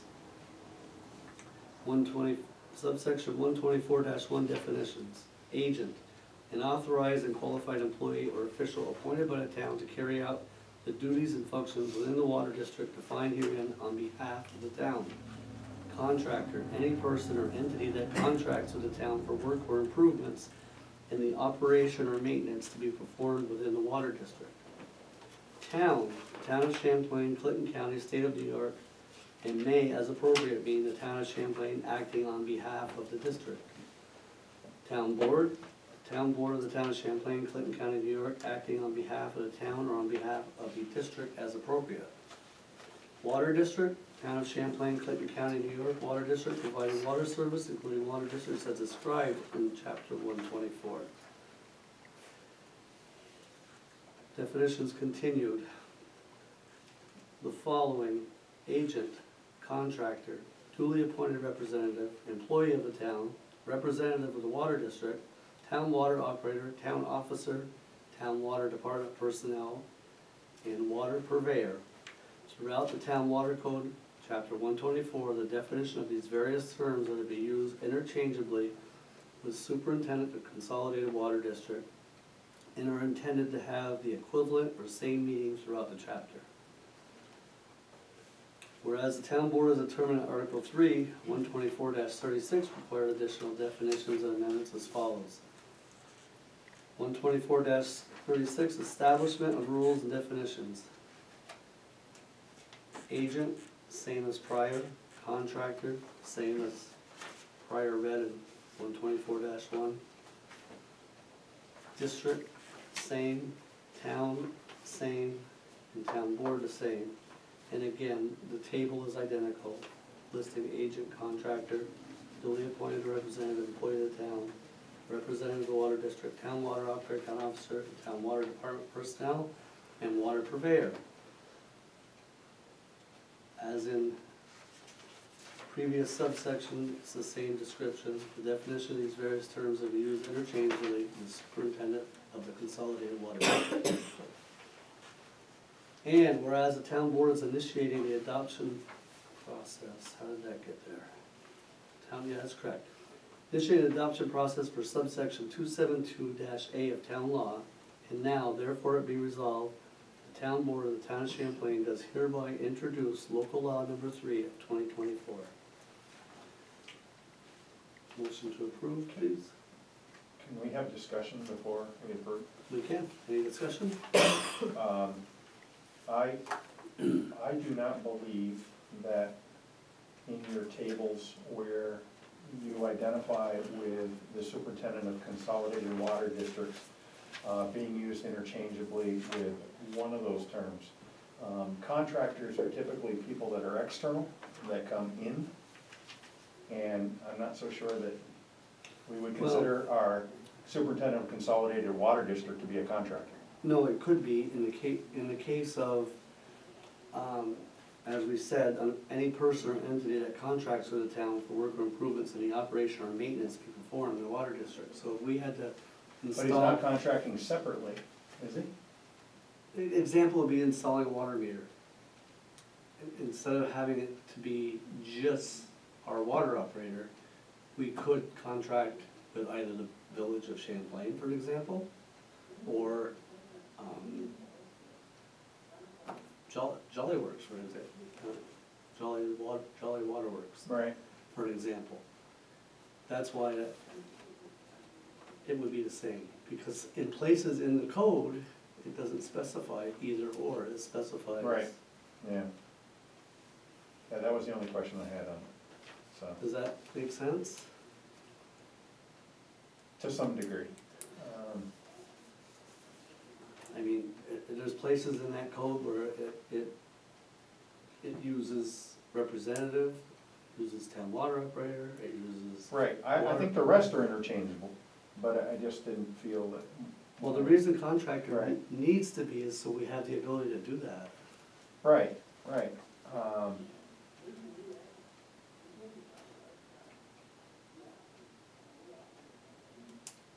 But I wouldn't consider like Jolly Works to be the superintendent of consolidated water district. You see what I'm saying? I consider them as an external entity that in fact the town has contracted with to perform a certain function. Which in this case would be filling the position of the superintendent of consolidated water district to make that installation of the meter. I know it's a little, the only other way to do this would be to go through line by line, the, whatever it is. I think the rest 50 applies. to I 60 pages. think all the others apply. The agent, the duly appointed representative, the employee, all the others work. That was the only one that I questioned, so, but if nobody else sees a kink in it. No, You go ahead, also discuss have it. it listed under definitions here. Right, correct. Does it need to be on, That's what I the was table. thinking, I right. mean, if it's off the table, does it really make a difference? If you already have it listed under definitions here. Okay.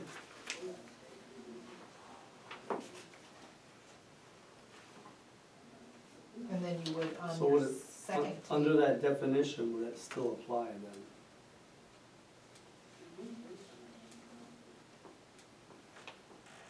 Because we could revise this and move from the table with that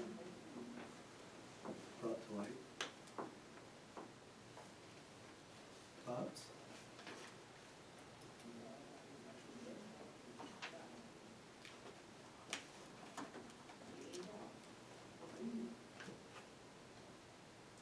I'm sorry, I didn't hear what you said. I was Or looking you're for- asking a question? Yeah, I was looking for thoughts, so if this description, any person or entity that contracts with the town for work or improvements in the operation or maintenance to be performed within the water district, if you're comfortable that that would include the superintendent of consolidated water district, installing PRV, for an example. I mean, if you go through code, you're gonna find different terms used for everything. In the newer section, it's pretty consistent with superintendent of consolidated water district. Yeah, the new one, we had actually specified, and we wanted that one broad, But, yeah, I think it's still reference operator a couple times, and it wasn't perfect, but.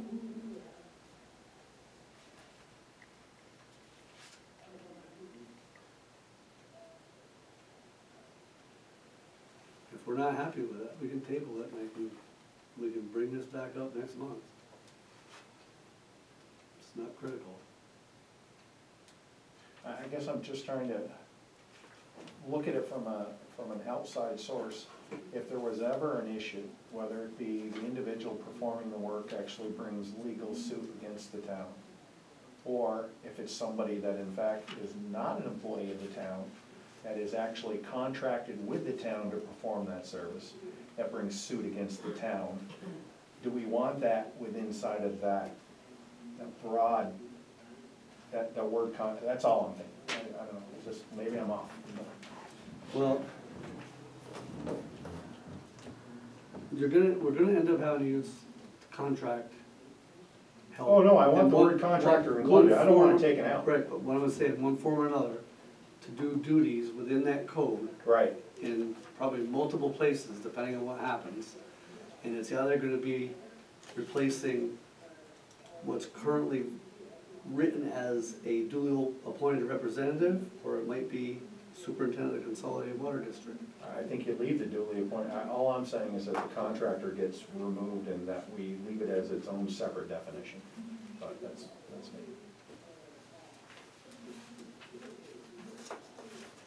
But maybe that's something that, you know, Matt Fowler can answer, I don't know.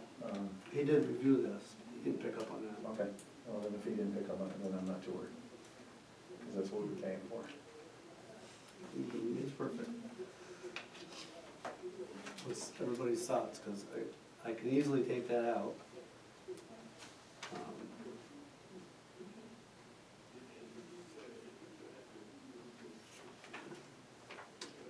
So it does make it redundant having it in there twice, in a sense. The only reason I put it in the table is because that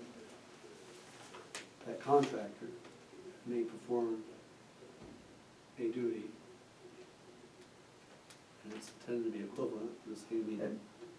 And again, if he didn't find an issue with it, then it might be, it could be fine, so. We're gonna lean on his legal expertise. Okay, Yeah, I mean, I think we're gonna need to move on this pretty soon. okay. Any further discussion then? Okay, we had a first and a second. No, we didn't. We He didn't? did not. Did we have a first? No. Didn't either. Okay, then I need a first and a second. I'll make a motion to move resolution number 30 of 2024 to introduce local law number 3 of 2024 to the floor. I'll second.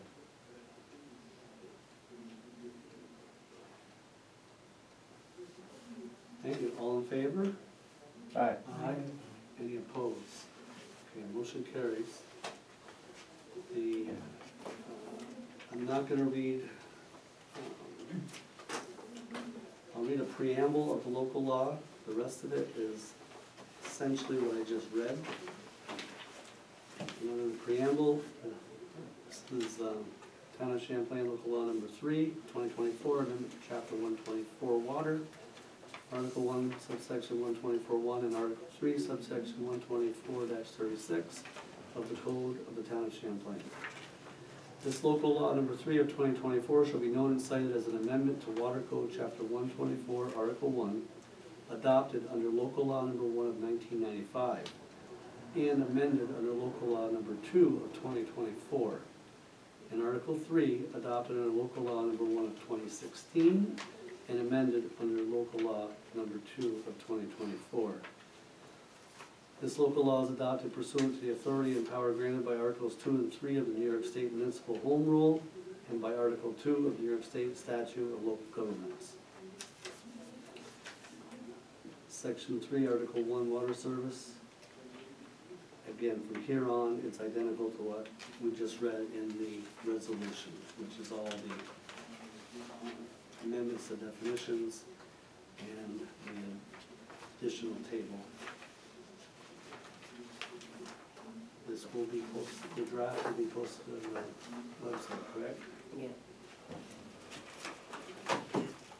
Brings us to resolution number 31 of 2024, to set a public hearing for proposed local law number 3 of 2024. Entitled Amendment to Chapter 124 Water, Article 1, subsection 124.1, and Article 3, subsection 124-36 of the Code of the Town of Champlain. Whereas proposed local law number 3 of 2024 purports to amend the Code of the Town of Champlain, Chapter 124, Water, Article 1, subsection 124-1, and Article 3, subsection 124-36. And whereas the town board desires to hold a public hearing with respect to the adoption of said local law, and now, therefore, it is hereby ordered that a public hearing be held by this town board with respect to the adoption of the aforesaid local law at 7:15 p.m. on July 9th, 2024, at the Town of Champlain Municipal Building, 10729 Route 9, Champlain, New York. And be it further ordered that the town clerk of the Town of Champlain is hereby authorized and directed to publish a notice of the public hearing in the Plattsburgh Press-Republican, the official newspaper of the town, for such publication, and post on the signboard of the town maintained pursuant to subdivision 7 of section 30 of the town law, a copy of this order certified by said town clerk, the publication thereof, and said posting to be not less than 10 nor more than 20 days before the date of such public hearing. And therefore, be it resolved that this resolution shall take effect immediately. Motion to approve said resolution is written. I make a motion that we approve resolution number 31 of 2020. Thank you. Second. I'll second that. All in favor? Aye. Any opposed? Motion carries. Now we have an additional resolution to add, which you don't have. That's what I was working on just before the meeting. I was aware that Chris was looking into the details of another electrical inspector that requested to be added to our list. Okay? I'm not sure what it might have been because Chris has been gone for 2.5 weeks on vacation, that it came this afternoon with, please approve this at tonight's meeting. Okay? So I wrote a quick resolution. I will type it out for Julie tomorrow to make it official, but I will read it. And if you want any information on the inspector, the company, we can pass it around. And can you provide copies when we come to sign We can. for the highway department? Maybe we can get a copy of that, Yeah. please. So this is resolution number 32 of 2024 for official electrical inspection services. Whereas the town board designates one additional electrical contractor as approved electrical inspection services to be used for building permits and code compliance. And whereas the inspector LLC has been vetted by the Town of Champlain Code Enforcement Officer, and whereas based on qualifications and references that were satisfactory, the Town Code Enforcement Officer recommends the addition of the Inspector LLC to the official electrical inspection services list of the Town of Champlain. Now therefore be it resolved that the town board designates the Inspector LLC to the official electrical inspection service contractors during the year January 9, 2024 through January 14, 2025. I think I'm just gonna put, no, that's fine, I'm gonna put today's date instead, okay? This is being done today, so it'll be June 11th, 2024 through January 14th, 2025. and that this resolution shall take effect immediately. Motion to approve said resolution as written. Use my voice. I have a motion to approve. I should say it was read, because I was writing as I went.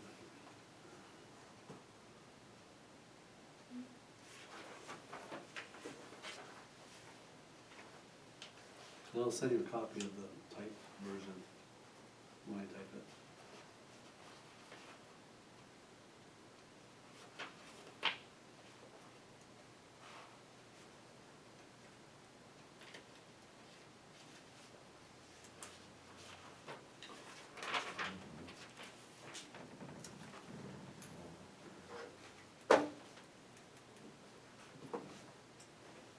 In regards to the references, Chris said they came with high recommendations. Yeah, he's Nobody's in trouble. He's overly certified. Yeah, he's even the certified as a code inspector. Yeah, see that, that's a good thing to have. You never know.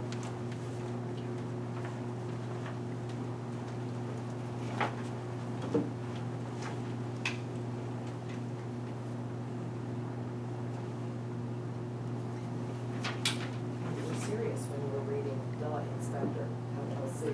It's the Thought name you of the were company. leaving out a name. It's the name of the company. It's kind of like Ohio State, they say it's the Ohio State. Yes.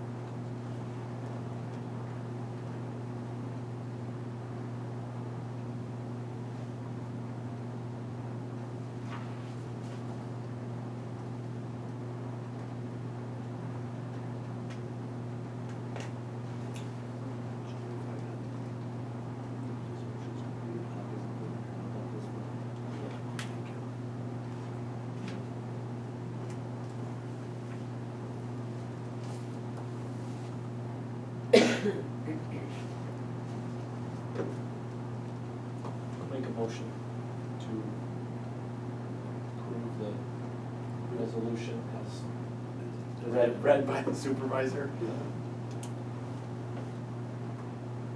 Have a second? I'll second.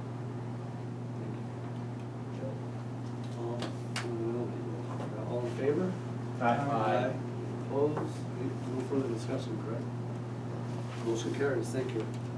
And again, I'll send you the typed version so yeah, makes more sense. And next is the Elmore SPCA letter regarding sheltering. I think you probably have read it now. I think the Sun already put an article out since they called me. I just received this week and also received a call from them. So we had a long discussion about the new regulations and how this is affecting them. I did ask, where would you recommend going? And I don't think they were aware of Jody purchasing a Beaver Creek kennels. And basically I was told they don't know. So I was gonna go to the county to ask for guidance. Jody, it looks like it's gonna come to fruition, Jody will have that kennel. Hence, the letter of intent for White Knight Kennels, Jody Gray. He So asked that's me, his actual kennel, he's in the process he's the of processor. purchasing it. He asked, all of the towns involved to provide a letter of intent. I know Moore's has written one. All this is for is to help support his, applications for finance. So it doesn't bind us. Again, I ran this by the attorney, and I also questioned whether there was any types of conflicts of interest at all. And he said, as long as it's the only available place to go, he was good with it. As his first question was, are you going out to bid? I thought there's no other place to go. We'd be in a world of hurt if we didn't have an option coming in the next 3-4 months. For her and my dog, where they have the space and they're in the woods, so it's kind of quiet. Where's it located? On Route 11. Yeah. In between Southwick Road, or between Queek Creek Road and, is it just after the creek? Or is it before Creek? Between Southwick Road and Creek Road, on the right-hand side of the Route 11. Yeah, just before you get to the bridges, He won't be doing any kenneling. He's buying this purposely just for dog control dogs. But, I mean, it's a nice location, and it's not. And I guess Heather's gonna stay on the roof for him. Heather, Morrison, who owns the facility now. I mean, she's been doing it for a long time. I mean, she's familiar with dogs, she's not afraid of dogs. She knows what to look for. Over 20 years. Yeah, so she's experienced. Will it only service dogs, or will it be other animals? Cats as well. when I first read the article, I wasn't sure if Elmore SPCA was familiar with the New York State Companion Animal Capital Fund. But Kathy Hochul announced $3.8 million in April of 2024. That actually goes to exactly what they were indicating in their letter, that they didn't have sufficient space, they didn't have this, they didn't have that, and they awarded numerous, there were 10 different programs here from Scotia, Schenectady County, New York City, New York County, Norwich, Chenango County, Homer, Cortland County, Watertown, Jefferson County, Albion, Orleans County, Middletown, Orange County, Suffolk County, Webster, Monroe, Saranac Lake, Franklin County got $500,000. And Hochul's fiscal year 2025 executive budget is going to include $5 million. So it's much more than what's presently available. So I don't know if that's something that the Elmore SPCA is familiar with. Yeah, I don't think they applied for any funding. They probably should have, because this notification came down like a year or more ago. Based upon what I've read, they 100% qualify for this. So they would have funding for being able to pay additional staff, for expanding the actual size of their facility, and it might even be something that Jody might want to read into. Well, he's gonna need to, because he immediately is in good enough shape there to meet the criteria, with the exception of he's gonna have to replace the doors. He's gonna have to put kind of like a sealer on the concrete and floors, like a terrazzo. And then I think he's gonna have to do some air handlers. So he does have to make improvements to that facility, but at least space-wise, it meets the criteria. Where Elmore is not meeting the space-wise, that's why they're reducing the number of dogs. Right. I wonder if there's other issues too. Well, there is other issues, but that was Based upon this. that was one of the main criteria they had to attend to first, in order to not be shut down. So this, letter of intent doesn't bind us to anything. Are there issues from a legal standpoint in being the town's code enforcement officer and that in terms of, I don't know, just. Well, that's what I asked if there was a conflict of interest in that. Okay. Because you're serving two different roles. One is, and it's almost sounds like the reason that he's taking this LLC on, I hope, is specifically to kind of provide shelter for those that he actually brings in through his employment here. and all the other towns. I know. But So- if you think about in the past, that's what dog control officers always did, they kept them at home. Yeah, John Mott did that. They didn't take them to a facility, they housed them at home until they, Yeah, it was a lot simpler.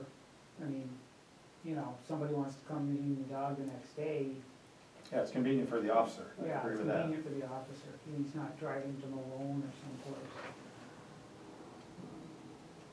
if you wanna look further into that, Rick, feel free to question it more, but I did question that. Well, no, Matt, again, he's the legal counsel, that's what we pay him for, is to be able to answer these kinds of questions, so. And we're not entering into a contract yet, but, Well, I think we would be though. I think we're gonna have That's, to. that's what I'm trying to head off in terms of, it becomes a. It's getting harder and harder to find kennels that wanna deal with this. you know. And he will be doing all the Article 26 dogs and the Article 7. So 26 is cruelty, Article 7 are the ones that are out wandering, we don't know whose they are. Right. How does he financially support that, when he brings a dog into that facility? Where does he get money to support that dog? We get charged for, We get charged for it. for that kennel fee, just like we do that. What, with the SPC, it'll be the same with I wasn't Jody. sure. It's an annual contract. Okay. Top of my head, I can't remember what the total was. SPCA had gone up this year. Substantially. Yeah, and they're going to prorate it and reimburse us the Mhm, remainder of that's the what money, it as they said. said in the letter. Jody had said he would do it for the same contract fee as the SPCA. But we don't have a contract in front of us yet, so that's just what I was told.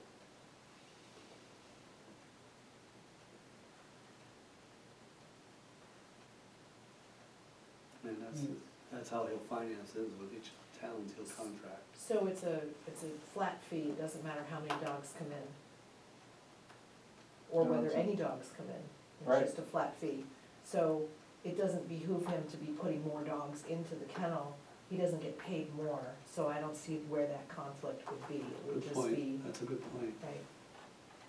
I mean, if he was paid per dog, then I would see a conflict, because he Right. would be, I would say the conflict might arise due to if he picks up like, let's say, a particular dog and the owner comes forth and doesn't feel that the actual individual is properly caring for the dog while he was housing the dog, mhm. so.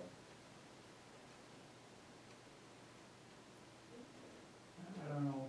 Yeah, that. I don't think But that's a is that a conflict. conflict with his job as the dog control officer for the town, As, or is that just that's just a flaw in his his Right. kennel?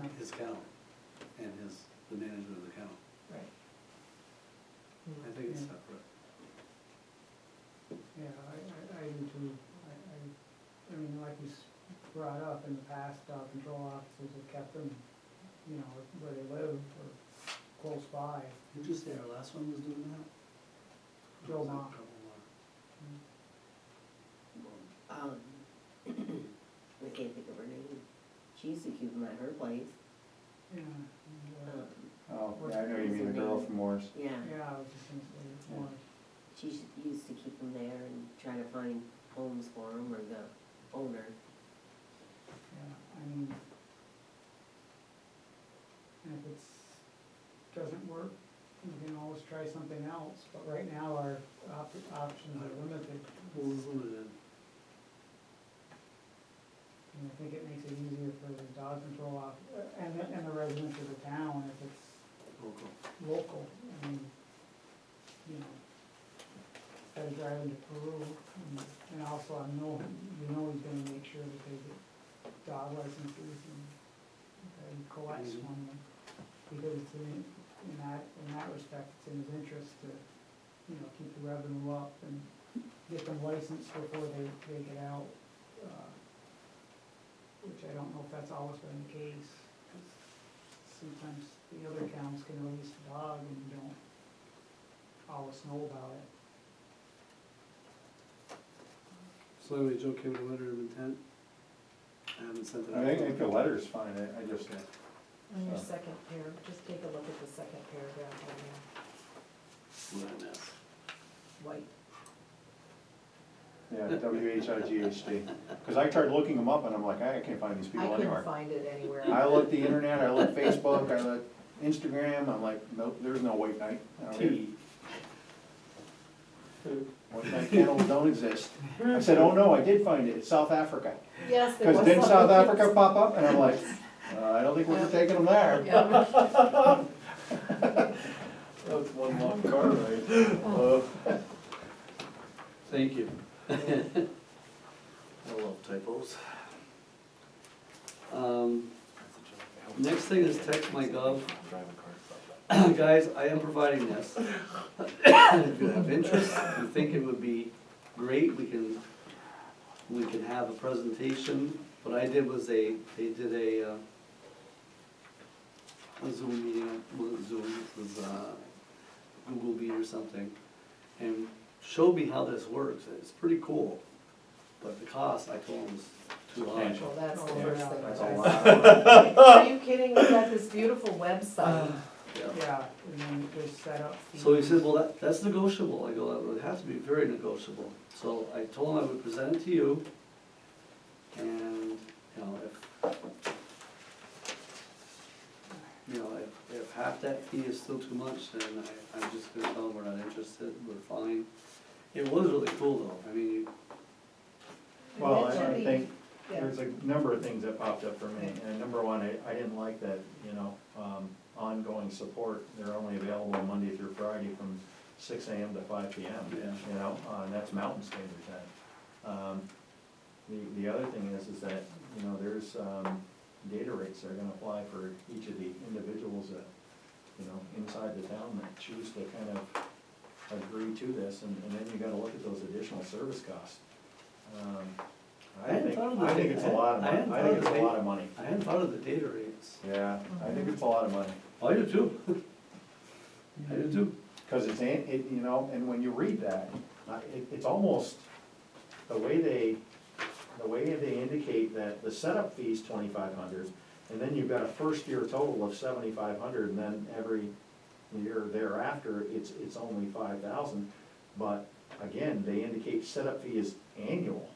Now, that's a typo. Oh, well, good, That's because That's. the way you read it That's- is that's that you're your- gonna be paying 7,500 every year. No, I'm sorry, I should have crossed it out before, because he pointed that out in the training, he caught it, he goes, no, that's year one only. Okay, then that makes sense. So I should have did this before I copied it for you, I assumed it was 5,000 annual, but, yeah. which I told him was way too high. I mean, it's a nice. It's pretty funny, I mean, when he laid it out to me, he goes, you have any questions? I said, yeah, what's it cost? Yeah. Well, when I looked online, other municipalities that actually use it to try to find pros and cons, I looked all these through. large municipalities, they're not the town of Champlain, Well, like Webster. And I'm like, wow, Webster. well, he did give you comparable towns that are using it, if you want to check them, like Amsterdam and Did you find Milan. anything with these? So I went to these three, to their website, and yeah, it clicks up right away, you'll see this textmy.gov on it. Right, But when you look at the websites for these three, they are nothing like our website. You go through, you can't really find much of anything on there, so I can understand why they might be using that as a way to communicate with As a their tool. people, as a tool. Because they don't have a tool in their Correct, website. exactly. I think it's Exactly. redundant. I was thinking Yeah. the But that's same me. thing. Well, No, I'm good with that, I had to Yeah. present it to you, I don't wanna make that decision on my own. I think it's more than what we need, especially the price. My other concern was that if we've got, we want an avenue for people to communicate with us, but we don't want every little icky thing coming through.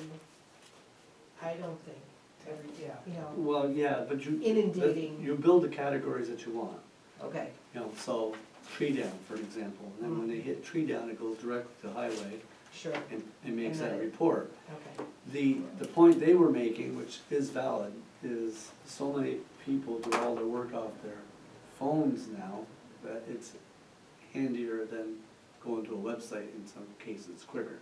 It is quicker. I mean, you know, when he did the trial, it showed up on my phone, and I was able to, you know, But why can't Boar Benner actually set up like calendar where you could actually do feeds when there's changes to the calendar? We're already paying a service to them. well, you probably could, that's Why do this? kind of, That doesn't make sense to me. It's, no, I agree. Yeah, some of this could be streamlined right It through what we could. already have, yeah, I don't disagree with that. Cause even the mobile version of our website rides, it works really well off of your phone. It does. You know, Mhm. so it's It very, does. it's very user friendly. I don't disagree with you guys, I brought this to you so you would have time to look at it as I did, because you really pestered the heck out of me until I did look at it. This text my glove. Yeah, they just kept sending me emails. Oh, and emails oh, oh. and emails, and I got So calls. this is not anybody in-house that's promoting this? No. Oh, This is no. from, No. oh, of course. No.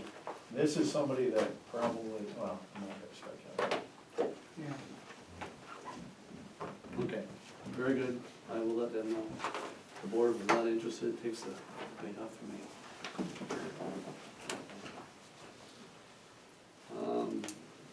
Okay. Did I miss anything? Feels like I did, but it doesn't look like I did. So I go with number 6. It's just over. Old business, Dora, would you wanna look at Yes, I can do that. chapter 17? for me? Yeah, I'll have to, I just can't get to it. yeah, I have, I'm gonna stop by tomorrow, I'll sign that little doohickey and then I'll sit down with you for a minute and you can tell me what I need to look at. Sounds good. Okay. Revision of water code will probably come off next month, hopefully. Tethering law, do we have anything to discuss regarding that? I CC'd everybody Yeah. on what I sent, and I think my points are valid. They are. Especially, I didn't have time to look at it. well, I can kind of share with you this is the email that I responded back, and Kevin said, thank you, I will forward this on to not only Wendell and to Robert, but also to the Safety Planning Committee. I think they're valid points, as far as I'm concerned. Because if you leave things very vague, and that's where you get into the problem, you create laws, Oh, the things weather are alert? vague, Yeah, I they're know. done. And I think they did a nice job with what they had. I just would recommend those I few think- changes. Okay, so I also think that we need to be specific. I haven't read this through yet. But in regards to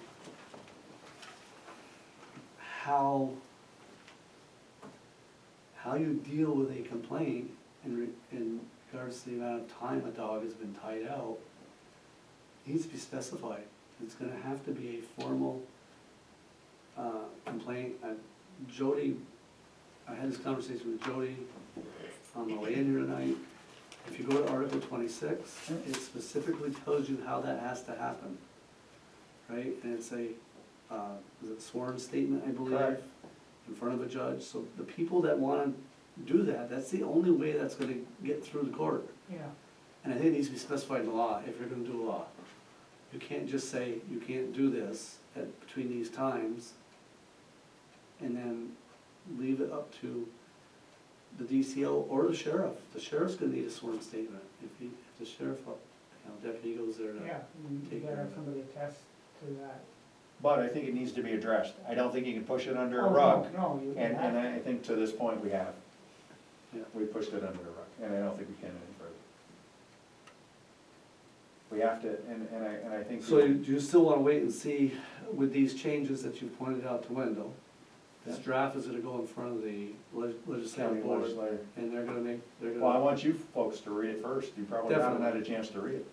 But I think, if we have any other suggestions like the one I just told you, I think I will send it to them send it to them. and just CC us. 'Cause I think no matter what log we write, if we don't have that in there to specify how Right, that violation will be taken care of, right. I don't think it's gonna get taken Well, care of. and I think the area, that they have here is very specific, and it's laid out in regards to, how to deal with, let me find it here.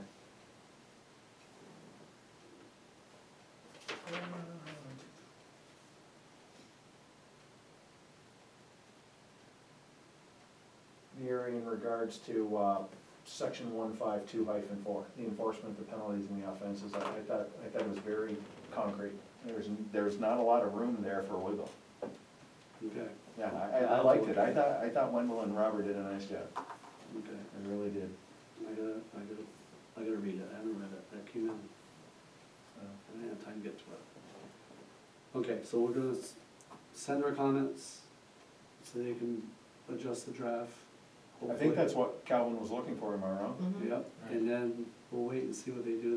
They're either gonna make it a countywide law, or they're gonna push it back and provide the draft to the towns. I think they ought to make it a countywide, only because I think then you have the support coming from the Clinton County Sheriff and other agencies. I think when you take it on as a town, I think it becomes a lot more difficult to enforce.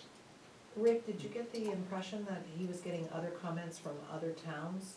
I wanna know why we waited 2 weeks to get this. Well, I did too, but, But I'm not gonna snap them on that. I felt like it. I was like, why are we waiting 2 weeks to receive this? Because this could have been given us time to brainstorm in terms of what, but anyway. I think they just finished drafting it though. 2 weeks ago. It was 2 weeks ago? Mhm. Okay, I didn't see that, like I said, I haven't really looked at it, just saw the email come So, in. Okay, yeah, I agree. so that's where we stand with that. And I wanna make it clear, it's not, we're not doing anything, we're just trying to take our time I think you have to take your and let time the on pieces fall into place and Correct. make sure that it's written well, because if it's not written well, it's not gonna work. And I can tell you that the DCOs are still against it. Well, I think it's not easy to be a dog control officer, but you have to remember that you're not only representing the people that are paying you, but you're representing those animals that you are protecting. And that's not always easy, because not all owners treat their animals in the same manner.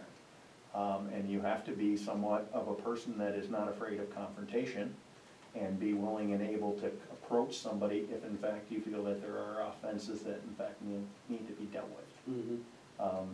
You know, and that's one of the reasons why I brought in the piece about the misdemeanor, the Class B. You know, one of the things that I'm concerned about is in terms of the inhumanity and the cruelty towards animals, and maybe to some degree where things are occurring that we're not aware of yet. Well, Like that's the dog sense- fighting and things, That's- and I think it needs to be looked at. That's essentially what this is, a cruelty case. Exactly right. You know, so I think I think at the end of the day, even the dog control officer can enforce it. It's gonna end up having to be a sheriff coming Well, to take the statement, and I think that's what has to happen. because it's a misdemeanor. Okay. So there were 2 sections I recommended for that misdemeanor Class B to be put Okay. in.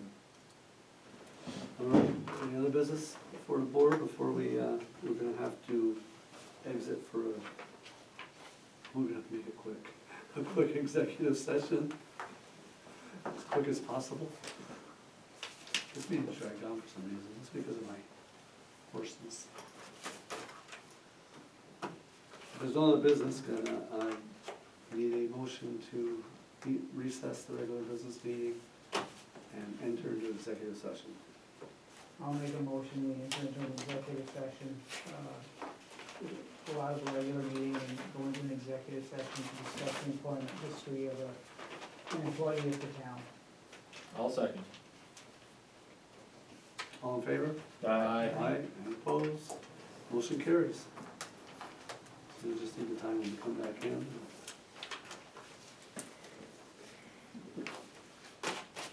Camera. Can someone get the camera, please? Be better, right? Have a good night. Okay. We had a motion by Councilmember Moore, seconded by Councilmember Southwick to end the executive session and return to the regular business meeting. There was no action taken, it was discussion only. And I want to point out, the next business meeting is scheduled for July 9th, 2024, here at the town at 7 o'clock. Motion to adjourn. I'll make a motion to adjourn. Thank you, I'll second. thank you. All in favor? Aye. Any opposed? Motion carries. Thank you very much.